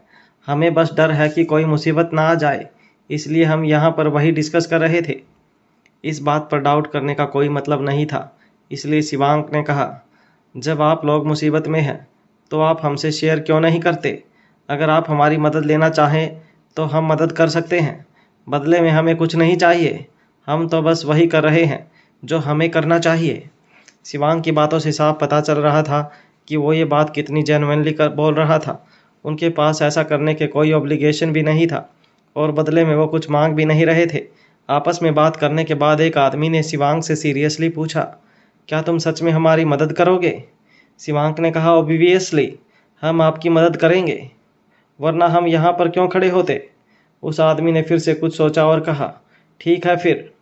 शिवांक ने आहान और प्रभात को देखकर स्माइल किया, जैसे उनसे कह रहा हो कि वो अपने प्लान में सक्सेसफुल हो गया है, पर यह फाइनल नहीं था कि वो उन्हें सब कुछ बताएंगे या नहीं। उस आदमी ने आगे कहा, भले ही तुम हमारी मदद करने के लिए तैयार हो गए हो, पर फिर भी कुछ बातें हैं जो हम तुम्हें बता नहीं पाएंगे। शिवांक के चेहरे पर अभी भी स्माइल थी और उसने कहा, कोई बात नहीं, हम बस वो चोर को पकड़ना चाहते हैं। बाकी आपको क्या बताना है और क्या नहीं, आपका फैसला होगा। हमें उससे कोई फ़र्क नहीं पड़ता है। शिवांक की ये बात सुनकर वो लोग बहुत रिलैक्स हो गए थे। कुछ डिस्कशन करने के बाद वो लोग एक साथ अंदर गए। वो दरवाज़ा क्रॉस करने के बाद जब वो अंदर आए तब वहाँ पर सब कुछ बहुत अलग था। अंदर काफ़ी अंधेरा था और बहुत कम लाइट थी, जिसकी वजह से सब कुछ बहुत फेंट सा नज़र आ रहा था। जब वो लोग पैसेज में चले गए थे, शिवांक ने पूछा, आप तो सी लाइन टावर के मेंबर हो, फिर आपको तो पता होगा कि वो कौन था और कहाँ जा सकता है। जिस तरह से वो उस चीज़ को लेकर भागा था, साफ पता चल रहा था कि वो आगे यूज़ होगी, तो फिर उसका क्या यूज़ है? ये कोई सीक्रेट नहीं था, पर भी सी लाइन टावर के लोग उसका जवाब देने में हिचकिचा रहे थे। आहान ने कहा, अगर आप अभी नहीं बोलोगे तो हम जब वहाँ पहुँच जाएंगे हमें सब पता चल जाएगा कि वो उसे कहाँ लेकर गया है। हम तो बस एडवांस में जगह जानना चाहते हैं। उन्होंने सोचा कि शायद आहान सही कह रहा था। फिर भी कुछ सोचने के बाद उसने कहा, एक्चुअली तुम्हारे वहाँ आने से पहले हम इसी के बारे में डिस्कस कर रहे थे।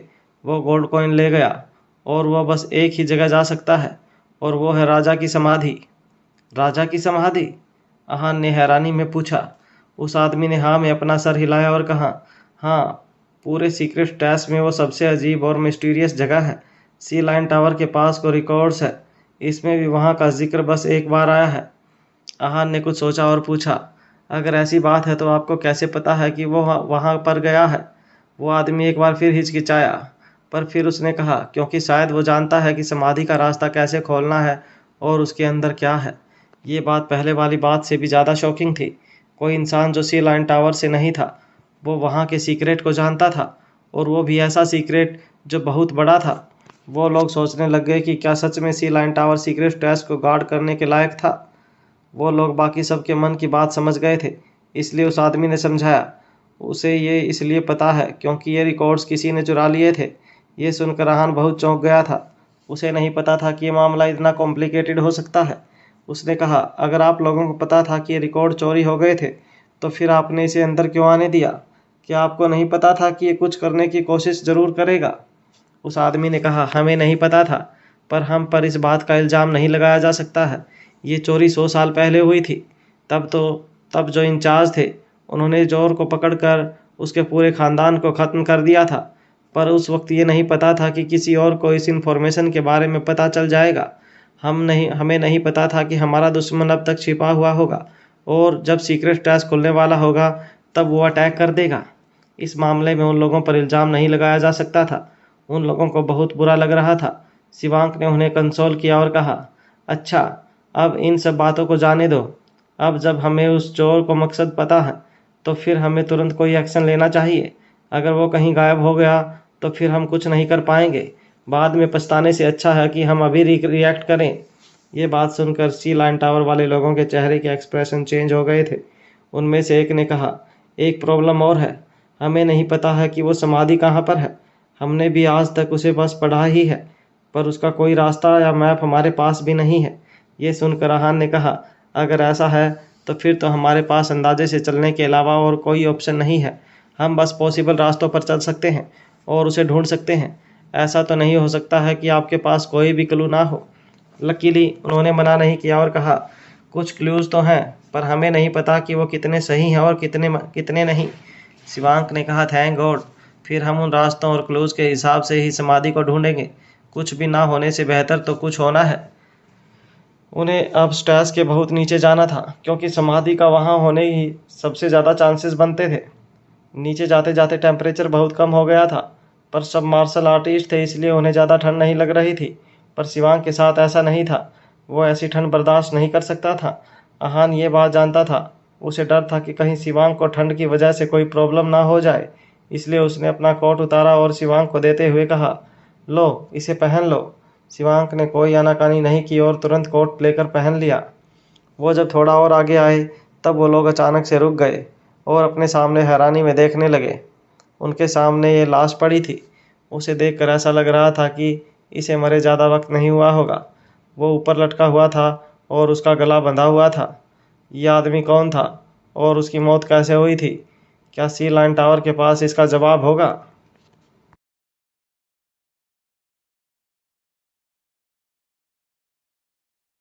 हेलो गाइस, हमारे यूट्यूब चैनल पर आपका स्वागत है। अगर आपको वीडियोस पसंद आ रही हैं तो प्लीज़ लाइक करें, कमेंट करें और शेयर करें। अगर आपने चैनल को अभी तक सब्सक्राइब नहीं किया है तो प्लीज़ चैनल को सब्सक्राइब करें।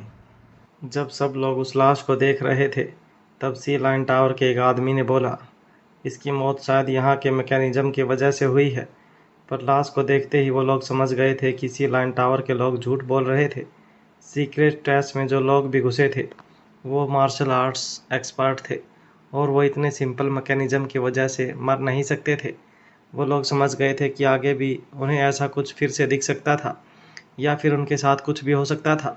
उन्हें हैरान होने से ज़्यादा अब केयरफुल होने की ज़रूरत थी। इसके बाद वो फिर से आगे बढ़ने लगे।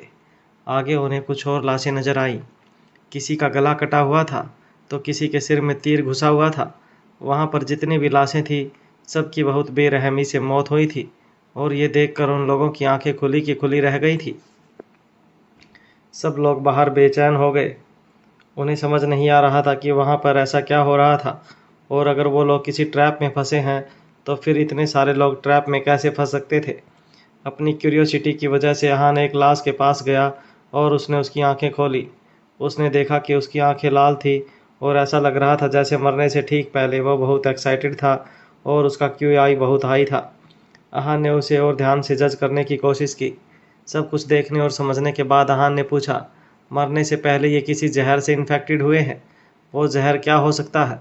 ये सुनकर प्रभात भी आगे आए और उन्होंने भी लाश को चेक किया। उनका असेसमेंट भी अहान जैसा था। उन्होंने कहा, ऐसा लग रहा है कि किसी ने उनका दिमाग पॉइजन कर दिया जिसकी वजह से वो इस ट्रैप में फंस गए और फिर चाहकर भी बाहर नहीं निकल पाए। ये सब सुनने के बाद शिवांक ने सी लाइन टावर के लोगों की तरफ देखा और उनके कुछ बोलने का इंतजार करने लगा। वो लोग समझ गए थे कि अब उन लोगों को अंदाज़ा हो रहा था। उन्होंने कुछ छुपाया नहीं और सच बता दिया। ये पर्पल मिस्ट पॉइजन है। अगर कोई एक बार इस जहर के कांटेक्ट में आ जाता है तो फिर ये उस पर असर ज़रूर करेगा। इस पॉइजन से इंसान बहुत एक्साइटेड हो जाता है और सोचने की एबिलिटी खो देता है। इस जगह पर भरोसा नहीं किया जा सकता था। यहाँ पर कभी भी कुछ भी हो सकता था। सी लाइन टावर के लोगों ने उन्हें ये बात पहले नहीं बताई थी क्योंकि उनके बीच में डील बहुत अचानक से हुई थी और वो भी इतनी सिंपल नहीं थी। पर अब क्योंकि अहान और प्रभात दोनों उसके बारे में जानते थे तो फिर उन्हें केयरफुल रहना ज़रूरी था। भले ही वो कितने ही पावरफुल मार्शल आर्टिस्ट थे पर इस जहर के असर से नहीं बच सकते थे। आगे का रास्ता बहुत सिंपल था। रास्ते में उन्हें कुछ लाशें दिख जाती थी जिसकी वजह से वो आगे आने वाले खतरे के लिए तैयार रहते थे। अब वो जान गए थे कि पर्पल मिस्ट का असर बहुत खतरनाक था पर जो लोग उस ट्रैप में फंस गए थे उनकी हालत बहुत ख़राब हो गई थी। बहुत देर तक चलने के बाद अहान ने कहा, हम इतना दूर आ गए हैं पर हमें कोई क्लू नहीं मिला है। अगर हम ऐसे ही ढूंढते रहेंगे तो कोई फ़ायदा नहीं है। मुझे लगता है इतना बेचैन होने की वजह हमें कुछ देर आराम कर लेना चाहिए। जब से गोल्ड कॉइन चोरी हुआ था और वो लोग उसे ढूंढने में लगे थे तब से सी लाइन टावर के लोग बहुत बेचैन थे। वो लोग बार बार उन्हें जल्दी जल्दी चलने के लिए कह रहे थे पर वो भले ही कितना ही बेचैन क्यों ना हो, ये प्रॉब्लम सॉल्व नहीं हो रही थी। वो लोग बहुत देर से चल रहे थे। सीक्रेट स्टैश बहुत बड़ा था पर उन्हें कुछ नहीं मिल रहा था। पहले सबने सोचा था कि वहाँ पर बहुत सारा खजाना, हीरे जेवरात देखने को मिलेंगे पर वहाँ पर ऐसा कुछ नहीं था। वहाँ पर उन्हें बस पत्थर नज़र आ रहे थे। सी लाइन टावर के लोगों के पास कोई और ऑप्शन नहीं था इसलिए वो एक जगह देखकर बैठ गए और आराम करने लगे। उन्हें आराम करते कुछ देर ही हुई थी कि इतने में वहाँ पर दो लोग आ गए। वो दो लोग शायद वही थे जो उनके साथ घुसे थे और अहान को देखे देखे से लग रहे थे।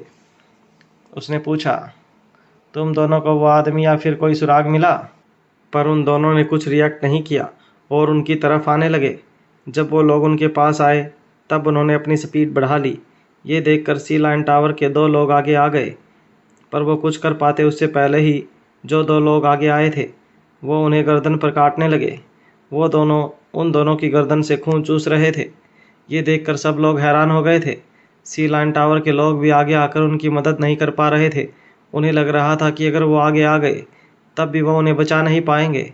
जो दो लोग खून चूस रहे थे वो अब इंसान नहीं रहे थे बल्कि दरिंदे बन गए थे। उनसे भिड़ना नामुमकिन था। प्रभात ने कहा, इनके साथ क्या चल रहा है? पर जब उन्होंने सी लाइन टावर के लोगों की तरफ देखा तब उनके पास भी इस सवाल का जवाब नहीं था। वो नहीं जानते थे कि ये दो आदमी कौन थे और वहाँ पर क्या चल रहा था। उनके पास इस सब के बारे में सोचने का वक्त भी नहीं था क्योंकि उन लोगों ने अब बाकियों की तरफ अटैक करने की तैयारी कर ली थी। अहान और प्रभात के लिए शिवांग को प्रोटेक्ट करना ज़रूरी था पर जो बाकी के 4 सी लाइन टावर के आदमी थे उन्होंने उन दोनों की तरफ अटैक किया।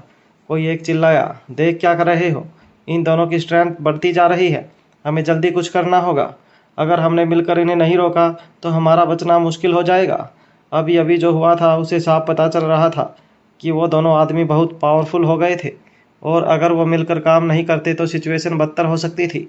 अहान ने प्रभात से कहा, आप शिवांग को प्रोटेक्ट करो। इनसे मैं डील करता हूँ। प्रभात शिवांग की इम्पोर्टेंस जानते थे, इसलिए वो तुरंत मान गए। जब तक प्रभात शिवांग के साथ थे तब तक आहान को घबराने की ज़रूरत नहीं थी, इसलिए उसने उन दोनों की तरफ अटैक कर दिया। अब 5 लोगों ने उन 2 को घेर लिया था। वो भले ही स्ट्रॉन्ग थे पर लगातार मूवमेंट की वजह से थक गए थे। सी लाइन टावर के एक आदमी ने एक ही तरफ अटैक किया और जब उसने डॉज करने की कोशिश की तब आहान ने उसके सिर पर पूरे फोर्स के साथ अटैक किया। ये पंच इतना तेज था कि उस आदमी का सिर चकरा गया और साइड से खून बहने लगा। इस पंच की वजह से उस आदमी की मौत हो गई थी। अब उन्हें बस एक इंसान से और डील करना था।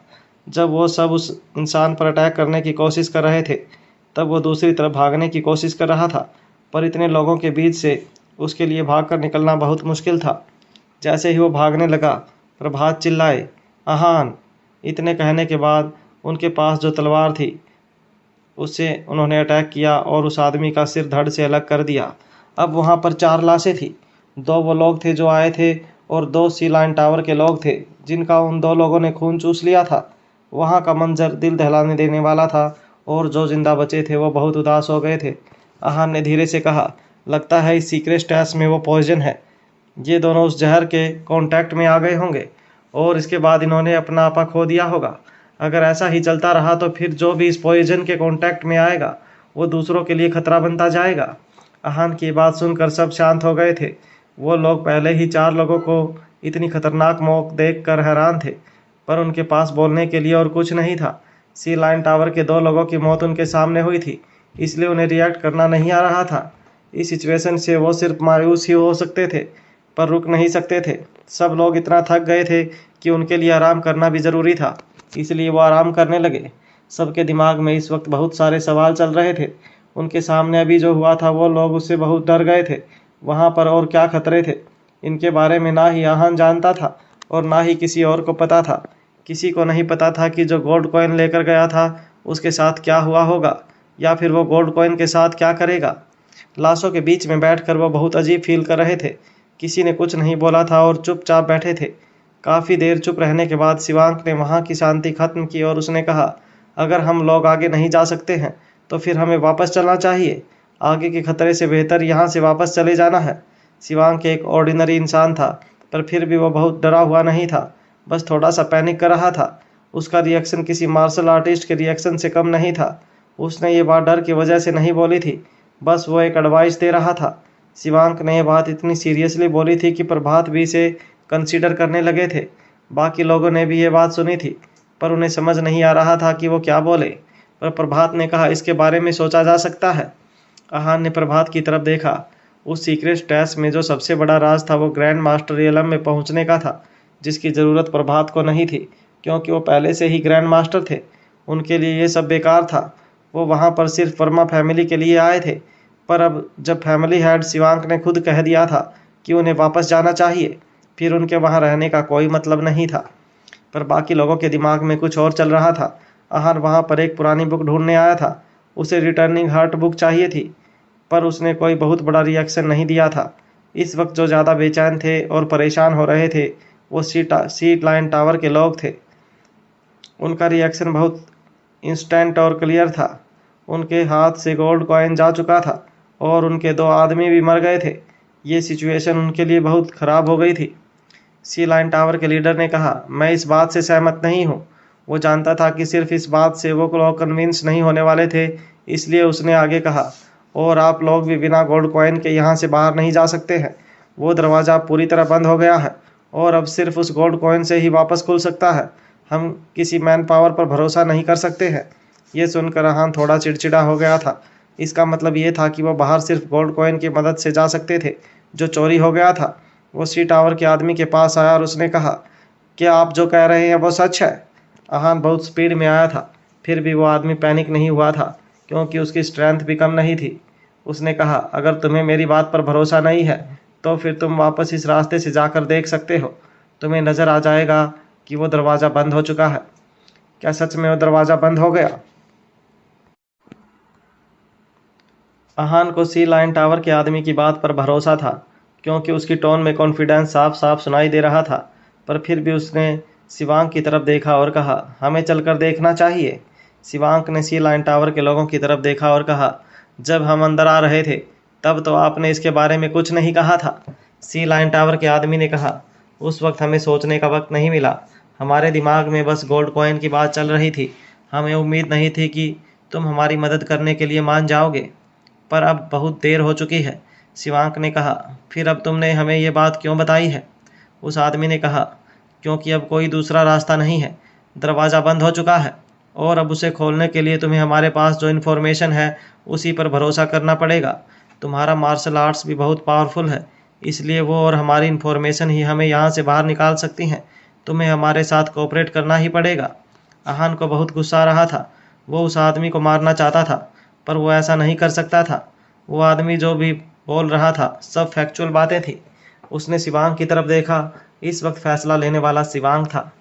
शिवांग को भी बहुत गुस्सा आ रहा था, पर उसने जाहिर नहीं होने दिया था। उसने कहा, आपकी बातों से साफ पता चल रहा है कि हमारे पास कोई और ऑप्शन नहीं है, पर आपकी मदद करने से पहले हम कंफर्म करना चाहते हैं कि दरवाज़ा सच में बंद हो गया है या नहीं। उसके बाद ही हम आपकी मदद करेंगे। वो आदमी बहुत कॉन्फिडेंट था, इसलिए उसने कहा, ठीक है, हमें कोई प्रॉब्लम नहीं है। जब उन्होंने ऐसा कह दिया था तब वो लोग वहाँ से उठे और दरवाजे की तरफ भागने लगे। रास्ते में उन्हें कुछ लाशें और दिखाई दी। वो लोग भी शायद बाहर निकलना चाहते थे, पर किसी ने उन पर अटैक कर दिया था। वो लोग अब तक करीब 20 लोगों की लाश देख चुके थे और वहाँ पर लगभग 70-80 लोग थे। और कितने लोग मरे थे या मरने वाले थे इसके बारे में कोई नहीं जानता था, पर वो इसमें कुछ कर भी नहीं सकते थे। वो बस लाशों को देखते हुए जा रहे थे। फाइनली जब वो दरवाजे के पास आए तब उन्होंने देखा कि दरवाज़ा बंद हो चुका था। आहान आगे आया और उसने आसपास अच्छे से देखा, अगर उसे दरवाज़ा खोलने का कोई तरीका मिल जाए, पर उसे कुछ नहीं मिला। सी लाइन टावर के आदमी ने कहा, अब बोलो, अब तो भरोसा हो गया। आहान को बहुत गुस्सा आ रहा था, पर सच उसके सामने था, इसलिए उसने अपने आप को शांत कर लिया। उसने कहा, इतना खुश होने वाली कौन सी बात है? हमारे साथ आप भी यहीं पर फंसे हुए हो। वो आदमी तुरंत चुप हो गया था। एक पल के लिए वो भूल गया था कि वो भी वहाँ पर फंसा हुआ था और उसे बाहर निकालने के लिए आहान की मदद की ज़रूरत थी। शिवांक ने कहा, अब जब सब हमारे सामने है तो हमें इसके बारे में बात नहीं करनी चाहिए। हमें ये सोचना चाहिए कि हम इस प्रॉब्लम और स्ट्रेस से बाहर कैसे निकलेंगे। आहान ने कहा, यहाँ से निकलने का और क्या ही रास्ता हो सकता है। हमें चोर को ढूंढना पड़ेगा और साथ में ये प्रार्थना करनी पड़ेगी कि वो किसी कोने में मरा हुआ ना हो। अगर ऐसा हो गया तो हम उसे और गोल्ड कॉइन को कभी नहीं ढूंढ पाएंगे। आहान की बात सुनकर सी लाइन टावर के एक आदमी ने कहा, अगर वो मर गया तो वो हमें किसी ट्रैप में मिलेगा। आहान ने कहा, मुझे भी किसी की उम्मीद थी। इसके बाद उन्होंने आगे कोई बात नहीं की। इतनी देर की मशक्क़त के बाद वो लोग भी बहुत थक गए थे। उन्होंने दरवाजे के पास एक जगह ढूंढी और वहाँ पर आराम करने लगे। बात करने का कोई मतलब नहीं था, इसलिए वो लोग चुप हो गए और आराम करने लगे। पर ऐसी जगह में वो कैसे सो सकते थे? वो बस आंखें बंद करके आराम करने की कोशिश कर रहे थे। बहुत देर बाद उनके कानों में किसी के भागने और चिल्लाने की आवाज़ आ रही थी। ऐसा लग रहा था जैसे वो उनके पास ही भागते हुए आ रहे थे। जैसे ही उन्हें ये आवाज़ आई, उन्होंने अपनी आंखें खोल ली। सबकी हालत एक जैसी थी और कोई भी सो नहीं पा रहा था।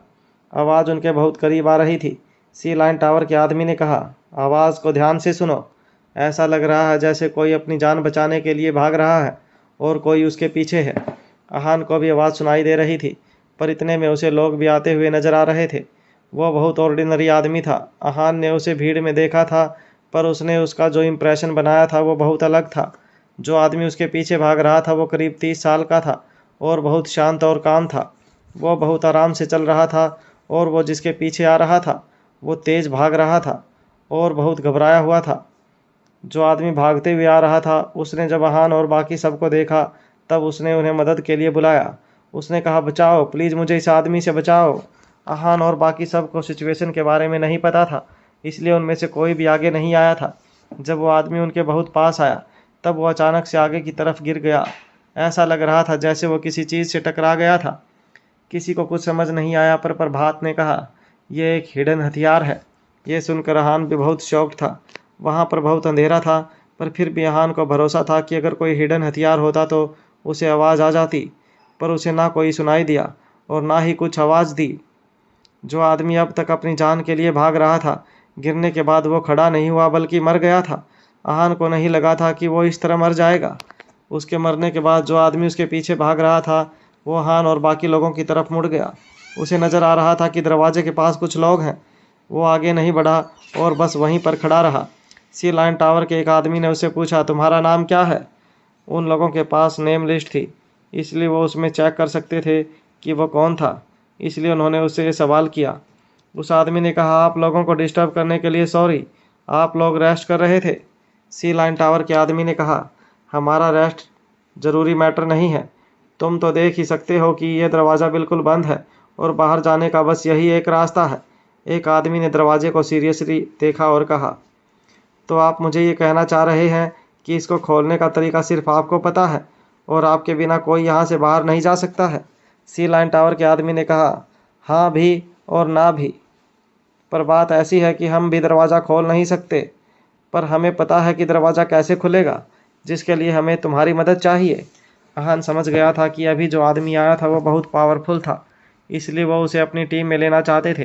प्रभात और अहान बहुत स्ट्रांग थे और इसमें कोई डाउट नहीं था, पर यह दरवाज़ा खोलने के लिए उनकी स्ट्रेंथ काफ़ी नहीं थी। अगर यह आदमी भी उसके साथ मिल जाता तो उनकी पावर बढ़ जाती। इस वक्त सब अपने सर्वाइवल के बारे में सोच रहे थे। उस आदमी ने भी कुछ सोचने के बाद कहा, मैंने यहाँ से बाहर जाने के बारे में कभी सोचा ही नहीं था। ये बात सुनकर सब हैरान हो गए थे। उन्हें समझ नहीं आ रहा था कि कोई वहाँ से बाहर क्यों नहीं जाना चाहता था। कहीं ऐसा तो नहीं था कि वो जानबूझकर यहाँ आया था और मरना चाहता था? अहान ने उसे पूछा, अगर तुम यहाँ रहना चाहते हो तो लोगों को क्यों मार रहे हो? क्या तुम यहाँ पर उन्हें मारने आए हो? उस आदमी ने कहा, मैंने इसे बचाने के लिए ही इसे मारा है। ये अपने होश-ओ-हवास खो चुका था। अगर मैं इसे नहीं मारता तो आप लोग मार देते। वो लोग समझ गए थे कि शायद उसका कॉन्टैक्ट भी पर्पल मिस्ट पॉइजन से हो गया था। शायद उसने कुछ ऐसा देख लिया था जो वो बर्दाश्त नहीं कर पाया था। अहान को पहले समझ नहीं आ रहा था कि वो आदमी सच बोल रहा था या फिर झूठ बोल रहा था, पर उसने सोचा कि उसे झूठ बोलने की क्या ज़रूरत है। अगर उसे किसी को मारना होता तो ऐसे ही मार सकता था। उसके पास उनके सामने खड़े होकर बात करने का कोई रीज़न नहीं था। अहान ने पूछा, तुम यहाँ किसी को मारने नहीं आए हो, ना तुम यहाँ कुछ ढूंढने आए हो, फिर तुम यहाँ क्यों आए हो? तुम्हारा मकसद क्या है? उस आदमी ने अहान को घूरा, फिर उसने अपने आस पास देखा। आस पास सिर्फ अंधेरा था, पर इस आदमी को बहुत कुछ अच्छा महसूस हो रहा था। उसने कहा, मेरा यहाँ आने का कोई मकसद नहीं है, मैं बस इस जगह से प्यार करता हूँ और प्यार की खातिर ही यहाँ आया हूँ। अब मुझे यहाँ से कहीं नहीं जाना है। ये रीज़न सबको बहुत अजीब लग रहा था और किसी को कुछ समझ नहीं आ रहा था, पर शिवांग शायद कुछ समझ गया था। इसलिए उसने कहा, मरना हमारे हाथ में नहीं होता है, और अगर कोई सोच ले कि उसे मरना है, इसका मतलब ये है कि उसे किसी बात का बहुत दुख है। मैं नहीं पूछूंगा कि तुम्हें क्या दुख है, पर मुझे बहुत उम्मीद है कि जो बात है वो सॉल्व हो जाए और तुम थोड़ी और दुनिया देख सको। ये सुनकर उस आदमी का सारा ध्यान शिवांग पर आ गया था। उसे ऐसा लग रहा था जैसे कोई उसके मन की बात पढ़ रहा था और वो ऐसा नहीं चाहता था। उसने कहा, तुम कुछ जानते नहीं हो, फिर भी बकवास कर रहे हो।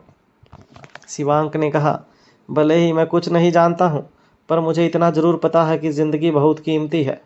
उसने शिवांक को देखा और कहा, अब अगर तुमने कोई बकवास की तो मैं तुम्हारी जान ले लूँगा। ये सुनते ही अहान और प्रभात अलर्ट हो गए थे। वो जानते थे कि आदमी शिवांक को एक ही मुंह में जान से मार सकता था, पर शिवांक ने कहा, दूसरों की गलतियों की सज़ा खुद को मत दो। सबने सोचा कि अब वो शिवांक पर अटैक करेगा, पर ऐसा नहीं हुआ और वह बस शिवांक को देखता रहा।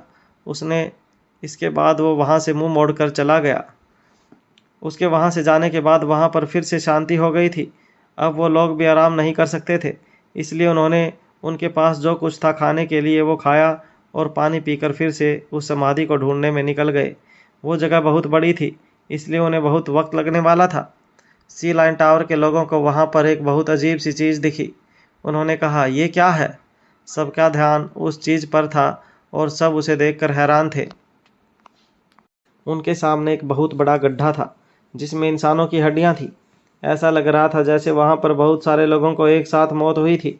शायद वो जगह पहले युद्ध का मैदान थी और जो लोग मरे थे वो सब फाइटर्स थे, या फिर ये सब लोग कोई नौकर या बंदी थे जिन्हें मार दिया गया था। जो भी था बहुत खतरनाक था। वहाँ की हालत देखकर किसी को भी डर लग सकता था। सी लाइन टावर के किसी आदमी ने कहा, ये लोग सब राजा के नौकर थे। जब राजा की मौत हुई तब इन्हें भी साथ में दफना किया गया था, क्योंकि ये राजा की प्रॉपर्टी थे। स्लेव सिस्टम बहुत साल पहले ख़त्म हो गया था, पर वहाँ का मंजर देखकर लग रहा था कि जैसे कि सब कुछ अभी अभी हुआ था। सब कुछ बहुत क्लियर था। सी लाइन टावर के दूसरे आदमी ने कहा, अगर हमें इन लोगों को जहाँ दफनाया था वो जगह मिल गई है, तो फिर राजा को जहाँ दफनाया गया था वो जगह भी आसपास ही होगी। ये बहुत खुशी की बात थी और सब बहुत खुश भी थे। तभी अचानक से आहान को किसी के होने का एहसास हुआ। उसे ऐसा लगा कि उसने किसी ऐसे को देखा था जिसे वो पहले से जानता था। उसने कहा, श्री। इतना कहते ही जब वो एक डायरेक्शन में जाने लगा तब किसी ने उसका हाथ पकड़ लिया। आहान ने देखा कि प्रभात ने उसका हाथ पकड़ा था। उसने कहा, ये क्या, आप मुझे रोक क्यों रहे हो? प्रभात ने कहा, क्या तुम्हें नहीं लगता कि तुम्हें नहीं जाना चाहिए? ये एक ट्रैप भी हो सकता है। कोई हमें फंसाने की कोशिश कर रहा है। आहान पहले तो हैरान हो गया, पर फिर जब उसने सोचा कि तब उसे एहसास हुआ कि प्रभात जो कह रहे थे वो सही था। ऐसी अजीब जगह पर अगर वो अपने लोगों से बिछड़ जाता तो उसके लिए खतरा हो सकता था और उसकी जान भी जा सकती थी। उसने प्रभात की तरफ देखा और कहा, थैंक यू प्रभात सर। इसके बाद उसने उस डायरेक्शन में देखा जहां उसे लगा था कि शायद श्री था, पर वहां पर कोई नहीं था। किसी के होने का नामो निशान तक नहीं था। वो सब आहान को गुमराह करने के लिए था। वो लोग अब क्लूज के हिसाब से राजा की समाधि को ढूंढने की कोशिश कर रहे थे। कुछ देर बाद फाइनली लोकेशन कन्फर्म हो गई। जब वो उस रास्ते से जा रहे थे तब रास्ते में बहुत सारी हड्डियां थीं। उन्हें ठंडी हवा के झोंके महसूस हो रहे थे और उनके पूरे बदन में एक अलग सी झंझनाहट हो रही थी। पता नहीं क्या हुआ था, पर शायद साइकोलॉजी की वजह से सबके कदम तेज हो गए थे और उन्होंने बहुत जल्दी वो एरिया पार कर लिया था। आहान को एक बार फिर से एक फिगर नज़र आया जो उसके आगे चल रहा था। उसे समझ नहीं आ रहा था कि उसे चिल्लाना चाहिए या फिर नहीं। इस बार सिर्फ आहान ही नहीं बल्कि बाकी लोगों को भी वो नज़र आ रहा था। शिवांक ने कहा, वहाँ देखो, वो हमसे आगे है, पर मुझे ये नहीं समझ में आ रहा है कि उसे क्या चाहिए। वो उन्हें नज़र तो आ रहा था, पर वो नहीं जानते थे कि वो वहाँ पर क्यों था। उसके अजीब एक्शंस सबको क्यूरियस कर रहे थे। कुछ सोचने के बाद आहान ने कहा, चलो साथ चलकर देखते हैं। आहान जानता था कि वहाँ पर अकेले जाने में बहुत खतरा था, इसलिए वो सबके साथ जाकर देखना चाहता था। उसे लगा कि इस वक्त 30 मार खान बनने का कोई फ़ायदा नहीं है। तभी सी लाइन टावर के आदमी ने कहा, हमें ऐसा कुछ करने की ज़रूरत नहीं है, हमें अपने हिसाब से चलना चाहिए। अगर उस आदमी को हमसे मिलना होता तो अपने आप हमारे पास आ जाता, हमें बुलाने के लिए ऐसी ट्रिक्स नहीं यूज़ करता। आहान ने सबको देखा और शायद सबका वही कहना था, इसलिए उसने आगे कुछ नहीं कहा। पर जब वो आगे जा रहे थे तब आहान का ध्यान लगातार श्री पर था। श्री भी जानता था कि आहान का पूरा ध्यान उसी की तरफ था, इसलिए वो धीरे धीरे गायब हो गया। साथ ही वो ये भी जानता था कि वो वहाँ पर नहीं आएगा। जैसे जैसे वो आगे जा रहे थे उन्हें और भी चीज़ें नज़र आ रही थी। उन्होंने वहाँ पर कीमती जेवरात और दूसरी चीज़ें देखी। ये सब साबित कर रहे थे कि वो सही डायरेक्शन में जा रहे थे। आगे जाकर उन्हें राजा की समाधि ज़रूर मिल जाएगी। पर सब चीज़ें इतनी सिंपल नहीं थी। जब श्री उन्हें अपने पास बुलाने के लिए अट्रैक्ट नहीं कर पाया था तब वो खुद ही उनके सामने आ गया। उनके आगे आने के बाद उन्होंने उन लोगों को आगे जाने से रोका और कहा, तुम लोग यहाँ से आगे नहीं जा सकते हो। आहान श्री को बहुत सीरियसली ऑब्जर्व कर रहा था। वो देखना चाहता था कि कहीं किसी ने उसे भी जहर तो नहीं दे दिया है, जिसकी वजह से वो भी ऐसी बहकी बहकी बातें कर रहा था। पर अफसोस, ऐसा कुछ नहीं था। वो अपने होश में था और बिल्कुल नॉर्मल लग रहा था। शिवांक मुस्कुराया और उसने कहा, श्री, तुम ऐसा क्यों बोल रहे हो? क्या आगे कोई खतरा है? अगर ऐसा है तो हम तुम्हारी बात मानने के लिए तैयार हैं। शिवांक ने कहा, कैसा खतरा है? वहाँ कोई ट्रैप है या फिर वो चोर हमारा इंतज़ार कर रहा है? अगर तुम हमें अभी बता दोगे तो हमारे लिए उसे डील करना आसान हो जाएगा। और अगर तुम्हें नहीं पता है तो फिर तुम ये कैसे जानते हो कि वहाँ पर खतरा है? शिवांक ने यह सवाल बहुत कामली पूछा था, पर यह सवाल बहुत डायरेक्ट था। श्री के जवाब से उन्हें पता लग सकता था कि आगे क्या होने वाला है। श्री को भी समझ नहीं आ रहा था कि वो क्या जवाब देगा, पर श्री कुछ बोल पाता उससे पहले ही वहाँ पर एक आदमी आ गया था। वो इतना धीरे आ रहा था कि किसी को पता नहीं चला था। जब वो उनके सामने आया था तभी उन्हें एहसास हुआ था कि वहाँ कोई आया है। उस आदमी ने आने के बाद कहा, दोबारा मिलकर अच्छा लगा। ये बोलने के बाद उसने एक एक आदमी को अच्छे से देखा। इसके बाद उसने श्री को देखा और कहा, तुम यहाँ क्या कर रहे हो? अगर वो जाना चाहते हैं तो उन्हें जाने दो। श्री ने उससे कहा, ये मत कहना कि तुम जानते नहीं हो कि वो अंदर है। ये लोग किसकी बात कर रहे थे? ये सवाल इस वक्त आहान के साथ बाकी सबके दिमाग में भी चल रहा था, पर उन्होंने अंदाज़ा लगाया कि शायद वो उस चोर की बात कर रहे थे। अभी अभी जो आदमी आया था उसने कहा, मैं जानता हूँ कि वो अंदर है। श्री ने गहरी सांस ली और कहा, अगर तुम ये जानते हो तो फिर तुम्हें उन्हें अंदर कैसे जाने दे सकते हो? उसने इस पल का बहुत वक्त से इंतज़ार किया है। उस आदमी ने कहा, इसमें कोई बड़ी बात नहीं है। वो बस एक चोर है। वो बस अपनी खुशी के लिए काम करती है और अपने मतलब के लिए लोगों का इस्तेमाल करती है। वो तुम्हारा भी बस इस्तेमाल कर रही है। ये सुनकर श्री को बिल्कुल अच्छा नहीं लगा था। उसके चेहरे के एक्सप्रेशन बदल गए और उसने अपनी आवाज़ ऊंची करते हुए कहा, बकवास बंद करो। मैं तुम्हें उसकी इस तरह इंसल्ट नहीं करने दूंगा। इतना बोलने के बाद श्री ने उस आदमी की तरफ अटैक किया। श्री बहुत पावरफुल था, पर वो आदमी भी कुछ कम नहीं था। दोनों के बीच में जब फाइट चल रही थी तब बाकी लोग बस देख रहे थे। उन्हें समझ नहीं आ रहा था कि वहाँ पर क्या हो रहा था। दोनों बस घूंसे और लात मार रहे थे। ऐसा लग रहा था कि दोनों एक दूसरे की जान लेने के लिए नहीं लड़ रहे थे। श्री उस आदमी को सबक सिखाना चाहता था, इसलिए उसने उस आदमी की छाती पर पंच किया और फिर वहाँ से पीछे हट गया। पंच धीरे नहीं था। उस आदमी को दर्द हुआ, पर फिर उसने अपने आप को संभाला और कहा, मेरी बात ना मानने की वजह से सच बदल नहीं जाएगा। उसने चोरी की है और वो चोर ही है। उसने ये बात इस बार बहुत सीरियसली बोली थी। ये बात सुनकर श्री का बहुत अलग और बड़ा रिएक्शन होना चाहिए था, पर ऐसा नहीं था। वो बस उस आदमी को घूर रहा था और मन ही मन गाली दे रहा था। सब लोग उन दोनों को देख रहे थे, पर पता नहीं अचानक से ऐसा क्या हुआ था जिसकी वजह से उन्हें एक बहुत तेज़ आवाज़ सुनाई दी। ऐसा लग रहा था कि अब तक वो किसी सपने में थे और इस आवाज़ की वजह से उनकी आंखें खुली थी। उन्होंने तुरंत आवाज़ की दिशा में देखा, जो जगह वहाँ से ज़्यादा दूर नहीं थी। उन सबको लगा कि किसी ने समाधि को खोल दिया था। सब उन्हें श्री से कोई मतलब नहीं था। पहले सी लाइन टावर के लोग और फिर शिवांग के साथ आहान और प्रभात उस तरफ भागने लगे। जब श्री उन्हें रोकना चाह रहा था तब उस आदमी ने कहा, क्या कर रहे हो? जाने दो उन्हें। इस मामले से तुम्हारा कोई लेना देना नहीं है। अगर तुम गए तो नुकसान तुम्हें ही होगा। श्री ने कहा, मुझे फ़र्क नहीं पड़ता। इतना बोलने के बाद श्री भी उनके पीछे भागने लगा। उस आदमी ने डिसअपॉइंटमेंट में अपनी गर्दन हिला दी। समझ नहीं आ रहा था कि वो श्री के वहाँ जाने से परेशान था या वो उन लोगों को रोक नहीं पाया था इसलिए परेशान था। जिस रास्ते से वो जा रहे थे वहाँ पर बहुत सारे फिगर्स बने हुए थे, जैसे ड्रैगन, बड़े बड़े बर्ड्स वगैरह वगैरह।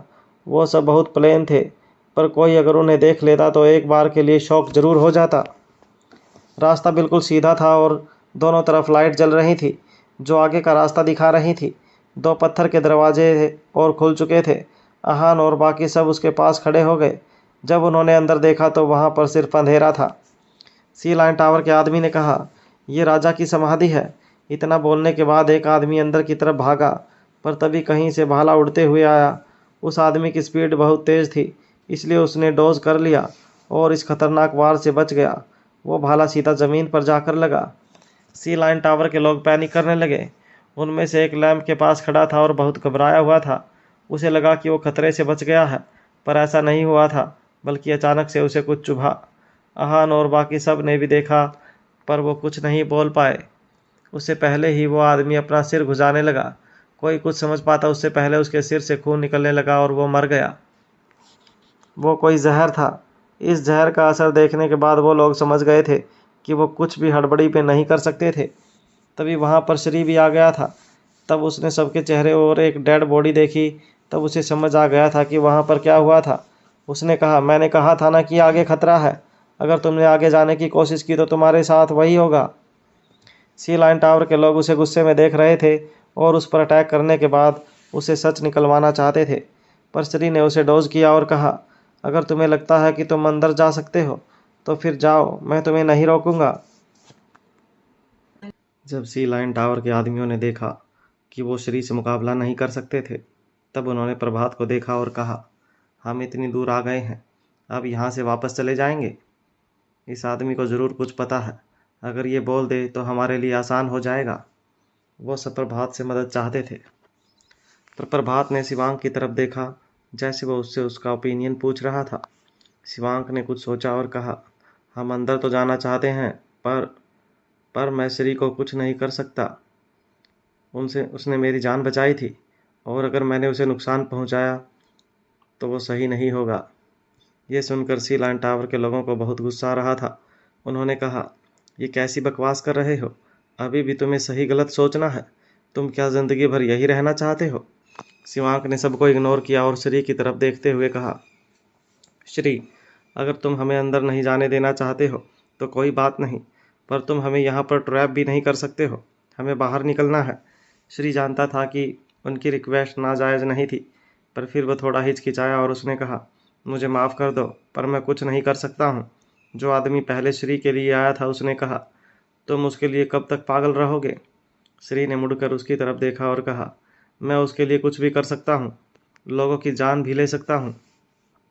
उस आदमी का सारा पेशेंस खत्म हो रहा था। उसे बहुत गुस्सा आ रहा था। उसने कहा, अगर ऐसी बात है तो मैं ही तुम्हें मार दूंगा। इतना कहने के बाद उस आदमी ने अपने हाथ की बाजू हिलाई और उसमें से कुछ निकला। श्री ने उसे डोज कर दिया था। उसके तुरंत बाद दूसरा अटैक हुआ और श्री ने वो भी डोज कर दिया था। इस बार वो चीज़ पीछे पत्थर के लैंप से जाकर टकराई और वहाँ पर एक छेद हो गया। सब समझ गए थे कि वो कोई सुई थी। इससे अंदाज़ा लगाया जा सकता था कि वो चीज़ कितनी पावरफुल थी जो पत्थर में छेद कर सकती थी। कुछ देर अटैक डोज करने के बाद श्री की हालत ख़राब हो गई थी। वह बहुत थक गया था, इसलिए वो और अटैक डोज नहीं कर पाया और सुई उसकी बॉडी में जाकर लग गई। वहाँ से खून बहने लगा और वो ज़मीन पर अपने घुटने टेक कर बैठ गया। वो हार नहीं मानना चाहता था, पर अभी उसके हाथ में कुछ नहीं था। श्री ने उस आदमी से कहा, तुम्हें क्या लगता है तुम जीत गए? तुम बहुत पहले ही हार गए थे। तुम तभी हार गए थे जब तुमने उसे छोड़ा था। उस आदमी के इमोशंस बदलने लगे, पर फिर भी वो बहुत काम था। उसने कहा, मैं अपनी हालत के लिए किसी को भी ब्लेम नहीं कर रहा हूँ। जो भी हुआ था वो होना लिखा था। मैं यही डिज़र्व करता हूँ, इसलिए मैं यहीं रहना चाहता हूँ और मरने का इंतज़ार कर रहा हूँ। वहाँ पर जो भी था उस गोल्ड कॉइन के चोर से रिलेटेड था। फिर भले वो श्री था या फिर मिस्टीरियस आदमी, उनका यहाँ आना उस चोर की वजह से ही था। पर सामने का रास्ता देखकर और श्री की हालत देखकर वो समझ गए थे कि उनके पास खुद की स्ट्रेंथ पर भरोसा करने के अलावा और कोई ऑप्शन नहीं था। भले ही वो रास्ता खतरों से भरा हुआ था, पर उनके पास कोई और ऑप्शन नहीं था। श्री को बहुत दर्द हो रहा था, पर श्री फिजिकल नहीं बल्कि इमोशनली भी। वो उस लड़की से प्यार करता था और उसके लिए कुछ भी कर सकता था, पर वहाँ से उसे सिर्फ दर्द मिला था। वो बस श्री का इस्तेमाल अपने मतलब के लिए कर रही थी। श्री ने जब उसे पहली बार देखा था तभी वो समझ गया था, पर प्यार की वजह से वो उसके लिए कुछ भी करने के लिए तैयार था। जिस आदमी ने उस पर अटैक किया था उसने बहुत बार उसे रोकने की कोशिश की थी और ये समझाने की कोशिश की थी कि उस लड़की के चक्कर में ना पड़े, पर श्री नहीं माना। श्री को बहुत दर्द हो रहा था और वो जानता था कि अब वो कुछ ही देर के लिए इस दुनिया में है। उसने उससे पूछा, अरबान, क्या तुम जानते हो कि मैं उसे पसंद करता था? उस आदमी का नाम अरबान था। उसने अपने आप को शांत किया और कहा, हाँ मैं जानता था। श्री ने स्माइल किया और कहा, पर वो तुम्हें पसंद करती है? अरबान ने श्री की तरफ देखा और कहा, वो झूठ बोल रही है। वो सिर्फ अपने आप से प्यार करती है और किसी से नहीं। वो लड़की बहुत मतलबी है। श्री ये बात मानने को तैयार नहीं था। वो मौत के बहुत करीब था, पर फिर भी वो अपने प्यार के बारे में ऐसा नहीं सुन सकता था। उसने कहा, वो इंसान है, कोई मशीन नहीं जो उसे किसी से प्यार नहीं हो। अरबान ने देख लिया था कि श्री मरने वाला है, इसलिए वो उससे बहस नहीं करना चाहता था। उसने कहा, वो जब पहले मेरे पास आई थी तब उसे समाधि के बारे में इंफॉर्मेशन चाहिए थी। वो मैंने उसे दे दी, पर फिर भी उसे चैन नहीं मिला। उसके अलावा मेरे पास देने के लिए कुछ नहीं था। उन दोनों की बातें सुनकर अहान बहुत हैरान था। उसे समझ नहीं आ रहा था कि ऐसी कौन सी औरत थी जिसे ये दोनों प्यार करते थे और उसके लिए कुछ भी करने के लिए तैयार थे। अहान ये जानने के लिए बहुत क्यूरियस था। श्री ने कहा, उसे जो चाहिए वो उसे ज़रूर मिलेगा। इतना बोलते बोलते श्री का ऑरा कमज़ोर पड़ने लगा। उस सुई की वजह से उसे इंटरनल ऑर्गन्स में खून आना शुरू हो गया था। देखते ही देखते श्री ने उन लोगों के सामने अपना दम तोड़ दिया था। शिवांक उसे देख रहा था। उस दिन डेजर्ट वुल्फ के लोगों से श्री ने ही उसे बचाया था, पर आज वो श्री के लिए कुछ नहीं कर पा रहा था। वो मजबूर था। श्री ने उसे बचाया था, पर चाहकर भी वो श्री को बचा नहीं सकता था। अरबान श्री के पास आया और उसने उसे अपने कंधों पर उठा लिया। उसने कहा, मैं श्री से ज़्यादा नहीं मिला हूँ, पर जितना भी मिला हूँ मैं जानता हूँ कि वो किसी के लिए कुछ भी कर सकता था। वो अपनों के लिए किसी भी हद तक जा सकता था। हम दोनों में से कौन सही है ये मैं नहीं जानता हूँ, पर अब ये मर चुका है। एक दोस्त होने के नाते मैं चाहूँगा कि इसकी आत्मा को शांति मिले। आहान ने मन में सोचा, प्यार इस दुनिया में बहुत कॉम्प्लिकेटेड चीज़ है। ये अच्छे अच्छों का दिमाग खराब कर देती है और उनसे कुछ भी करवा लेती है। ये बोलते बोलते हान शनाया को याद कर रहा था। उसने भी प्यार की वजह से ही उसे डिवोर्स दिया था। जब रबान वहाँ से चला गया था तब सी लाइन टावर के लोगों को अंदर जाने की जल्दी थी। दरवाज़ा खुले बहुत देर हो गई थी और वो नहीं जानते थे कि अंदर क्या हो रहा था। उन्हें ये सोचकर ही बहुत बेचैनी हो रही थी। शिवांक भी जानता था कि अब उन्हें अंदर जाना ही पड़ेगा, भले ही वो रास्ता कितना ही खतरनाक क्यों नहीं था। अगर उन्हें बाहर निकलना था तो उन्हें अंदर जाना ही था। आगे का रास्ता बहुत खतरनाक था। उनकी आंखों के सामने ही किसी की मौत हुई थी, इसलिए बहान और बाकी सब बहुत केयरफुल थे और कोई हड़बड़ी नहीं कर रहे थे।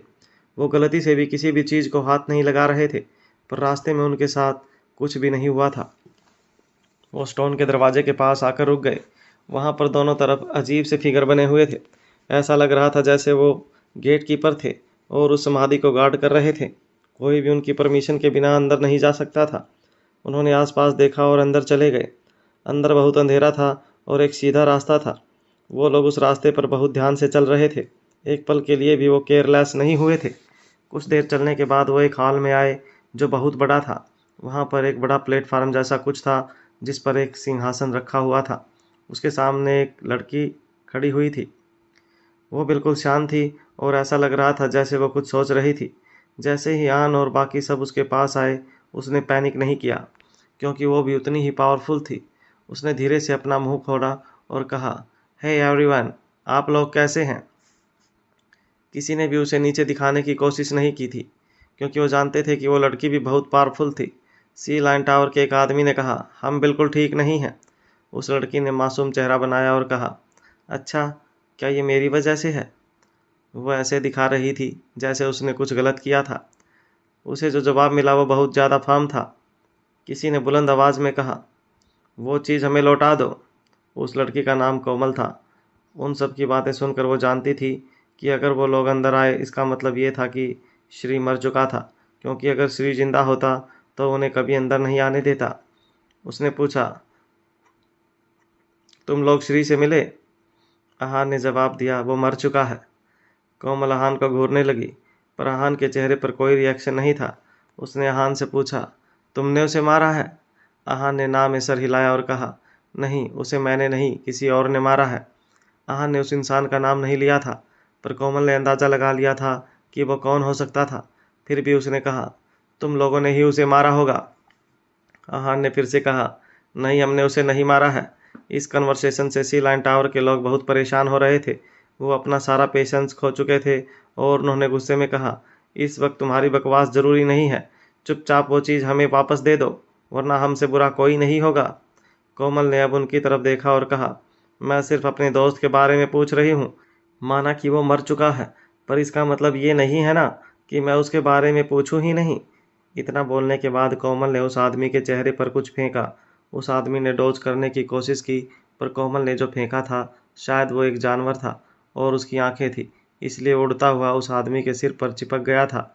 सबने देखा कि वो एक स्पाइडर था। वो आदमी उसे हटाने ही वाला था कि इतने में कोमल ने कहा, ऐसी गलती मत करना। अगर तुम थोड़ा सा भी हिले तो ये तुम्हें काट लेगा और फिर धीरे धीरे तुम्हारी मौत हो जाएगी। इससे बचने की कोई दवाई नहीं है। मौत के डर से वह आदमी रुक गया। वो बिल्कुल नहीं हिल रहा था और बस गहरी सांसें ले रहा था। ये देखकर कोमल ने कहा, लगता है अब तुम शांत हो गए हो। इसके बाद कोमल ने हान की तरफ देखा। वो उसे बहुत कामली देख रही थी और बहुत जेंटल लग रही थी, पर अभी जो उसने किया था उसके बाद हान उसे हल्के में नहीं ले सकता था। कोमल ने हान से पूछा, तो जिस आदमी ने श्री को मारा है वो तुम्हारे साथ क्यों नहीं आया है? आहान ने जवाब दिया, वो श्री की बॉडी को डिस्पोज कर रहा है। कोमल ने नोट किया और कहा, उसे यही करना चाहिए। पहले वो दोनों एक दूसरे के अच्छे दोस्त थे, पर मेरी वजह से उनके बीच दुश्मनी हो गई थी। दोनों में से किसी एक को तो मरना ही था। उसकी बातें सुनकर आहान को लग रहा था जैसे उसे कोई फ़र्क नहीं पड़ रहा था। उसकी वजह से किसी की मौत हो गई थी और उसके एक्सप्रेशन से उदासी दूर दूर तक नज़र नहीं आ रही थी। जब उसने आहान को देखा तब वो आहान के मन में क्या चल रहा था वो समझ गई थी। उसने कहा, तुम्हें लगता है कि मैं बहुत अजीब हूँ, है ना? आहान ने उसके सवाल का जवाब ना में सिर हिला दिया। ये देखकर कोमल ने कहा, लगता है तुम श्री के साथ मेरे रिश्ते के बारे में नहीं जानते हो। आहान ने कहा, मैंने सुना है कि तुमने अपने मतलब के लिए उसका इस्तेमाल किया है। कोमल मुस्कुराने लगी।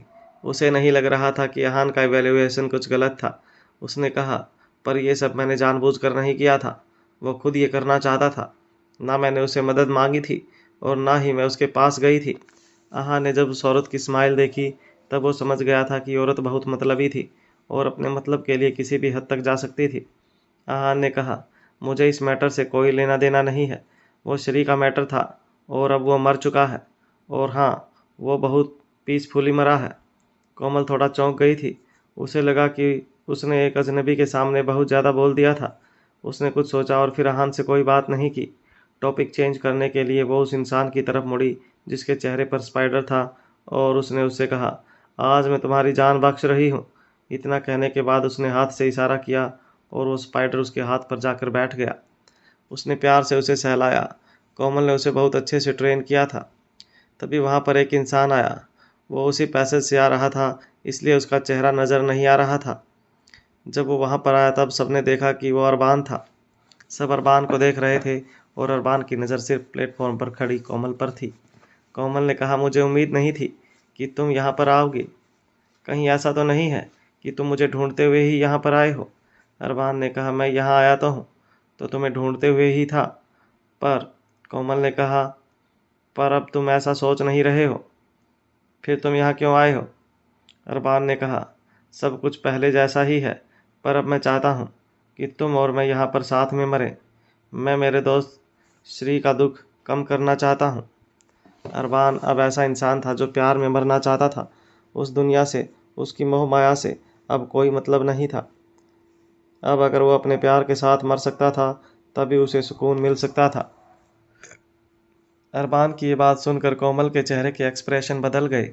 वो जानती थी कि उसका मकसद उसे मारकर प्यार साबित करना नहीं था, बल्कि कुछ और था। उसने उसे ताना मारते हुए कहा, तुम्हें नहीं लगता कि ये मेरे साथ गलत होगा? अरबान ने रूखी आवाज में कहा, गलत? अब कुछ सही गलत बचा ही नहीं है। ये सुनकर कोमल समझ गई थी कि अरबान ने पक्का इरादा कर लिया था। भले ही कोमल कितना ही समझा ले, पर अब वो उसे मारकर ही दम लेने वाला था। अरबान अभी उससे दूर था, इसलिए उसने मौके का फ़ायदा उठाया और अरबान की तरफ अपना स्पाइडर फेंक दिया। अरबान उसे मारे उससे पहले वो उसे मारना चाहती थी। वो स्पाइडर तुरंत उड़ा और उन लोगों को क्रॉस करते हुए अरबान के सिर पर जाकर बैठ गया। कोमल के मूवमेंट्स इतने फास्ट थे कि वहाँ पर किसी को कुछ समझ ही नहीं आया कि क्या हुआ था। जैसे अरबान की स्ट्रेंथ थी उसके लिए उसे डॉज करना मुश्किल नहीं था, पर फिर भी उसने ऐसा नहीं किया और स्पाइडर ने उसे काट लिया। किसी को समझ नहीं आ रहा था कि अरबान ने डॉज क्यों नहीं किया था।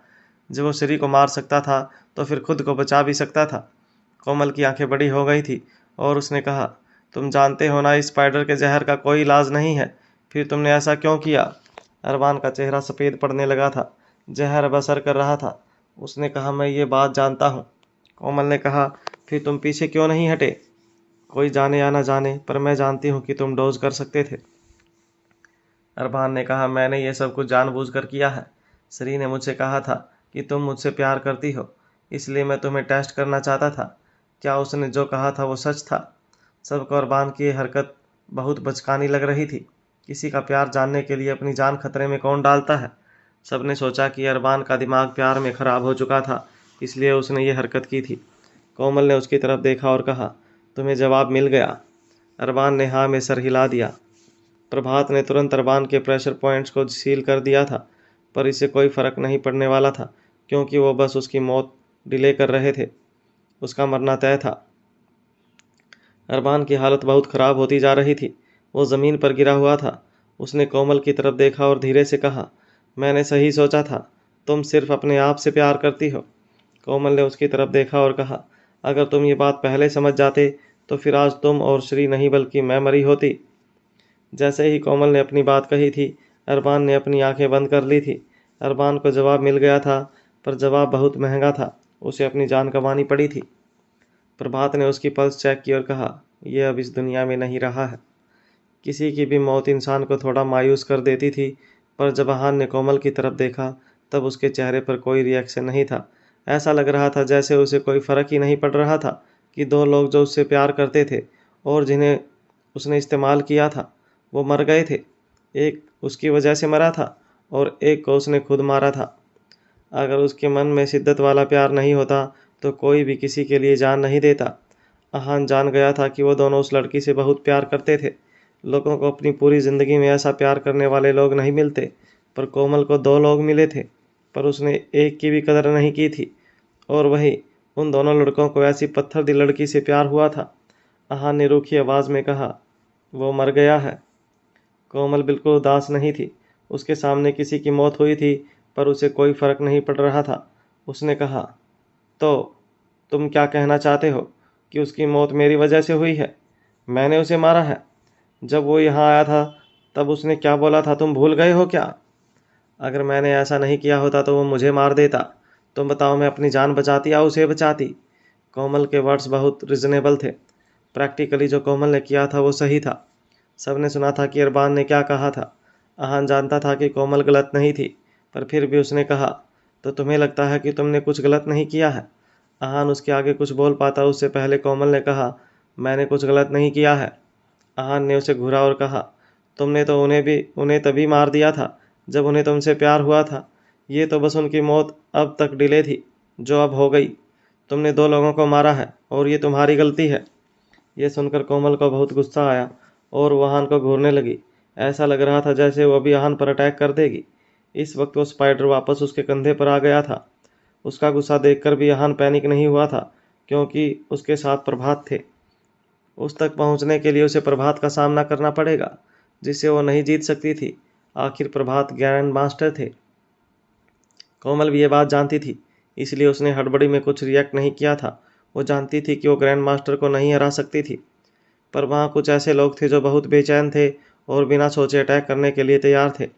सी लाइन टावर से एक आदमी चुपके से प्लेटफॉर्म के पास चला गया था और मौका देखकर कोमल पर अटैक करना चाहता था। कोमल को इसके बारे में भनक भी नहीं लगी थी और बाकी लोग भी नॉर्मली वहाँ पर खड़े थे, जैसे कुछ हुआ ही नहीं था। अचानक से कोमल हंसने लगी और उसने कहा, तो क्या हुआ? क्या हुआ अगर वो मर गए हैं तो? उनके मरने से अगर मेरा काम होता है तो मुझे कोई फ़र्क नहीं पड़ता है। मुझे जो चाहिए था वो मुझे मिल गया है। तुम सब अब यहीं मरोगे और मैं यहाँ का सबसे बड़ा खजाना लेकर चली जाऊंगी। ये सुनकर अहान बिल्कुल बौखला गया था। वो जानता था कि अगर कोमल ने ऐसी बात बोली है तो इसके पीछे कोई ना कोई रीज़न ज़रूर होगा। जो आदमी प्लेटफॉर्म के पास छुपा हुआ था वो भी बेचैन हो रहा था। उसने सोचा कि कुछ बड़ा ज़रूर होने वाला था, इसलिए उसने आओ देखा न ताओ और कोमल पर अटैक करने के लिए आगे आया। अचानक से अपने सामने अटैकर को देखकर कोमल बहुत घबरा गई थी, पर उसने अपने आप को संभाला और तुरंत रिएक्ट किया। उसने अपने पास से चाकू निकाला और उस आदमी को ब्लॉक कर दिया था। एक फेल्ड अटैक के बाद उस आदमी ने फिर से अटैक किया, पर कोमल पीछे हट गई थी। किसी को समझ नहीं आ रहा था कि कोमल ने ऐसा क्यों किया था। अचानक से वहाँ ज़मीन पर एक सुरंग खुली और कोमल उसमें चली गई। वो आदमी फिर से कोमल को पकड़ पाता उससे पहले ही वो सुरंग बंद हो गई थी। उस आदमी ने उस सुरंग को खोलने की बहुत कोशिश की थी, पर उसकी हर कोशिश नाकाम हो गई थी। उस आदमी ने कहा, यह सुरंग खुल ही नहीं रही है। उसने थोड़ी और कोशिश की और फिर गिव अप कर दिया। सब ये देखकर हैरान थे। अहान और बाकी सब भी आगे बढ़े थे, पर वो कोमल को नहीं पकड़ पाए थे। अब सब लोग वहाँ पर मैकेनिज्म ढूंढने लग गए थे, जिसकी वजह से वो सुरंग खुल सकती थी। बहुत देर मशक्क़त करने के बाद भी उन्हें कुछ समझ नहीं आ रहा था। बहुत देर बाद भी उन्हें जब कुछ नहीं मिला तब उन्हें बहुत गुस्सा आने लगा। बस शिवांग को अचानक से सूरज की रोशनी का आना अजीब लग रहा था। उसने कुछ सोचा और कहा, शायद ये सुरंग खोलने का तरीका सूरज की रोशनी है। ये बात सुनकर सब हैरान थे। बस आहान ने कुछ सोचा और पूछा, तुम ये बात कैसे कह सकते हो? शिवांग ने ऊपर देखा और कहा, अभी अभी दोपहर थी और सूरज की रोशनी एक अलग एंगल पर थी। शायद उसने उस वक्त कुछ ऐसा बोला जिससे उस सुरंग के खुलने का मैकेनिज्म शुरू हो गया और वो वहाँ से निकल गई। ये सीक्रेट स्टैश बहुत रहस्यमयी था। वो कब बेसमेंट में होते थे और कब ऊपर होते थे, इसका पता रखना बहुत मुश्किल था। इस वक्त वो जहाँ पर थे वहाँ से थोड़ी रोशनी आ रही थी। क्या जो शिवांक ने कहा था वही सच था?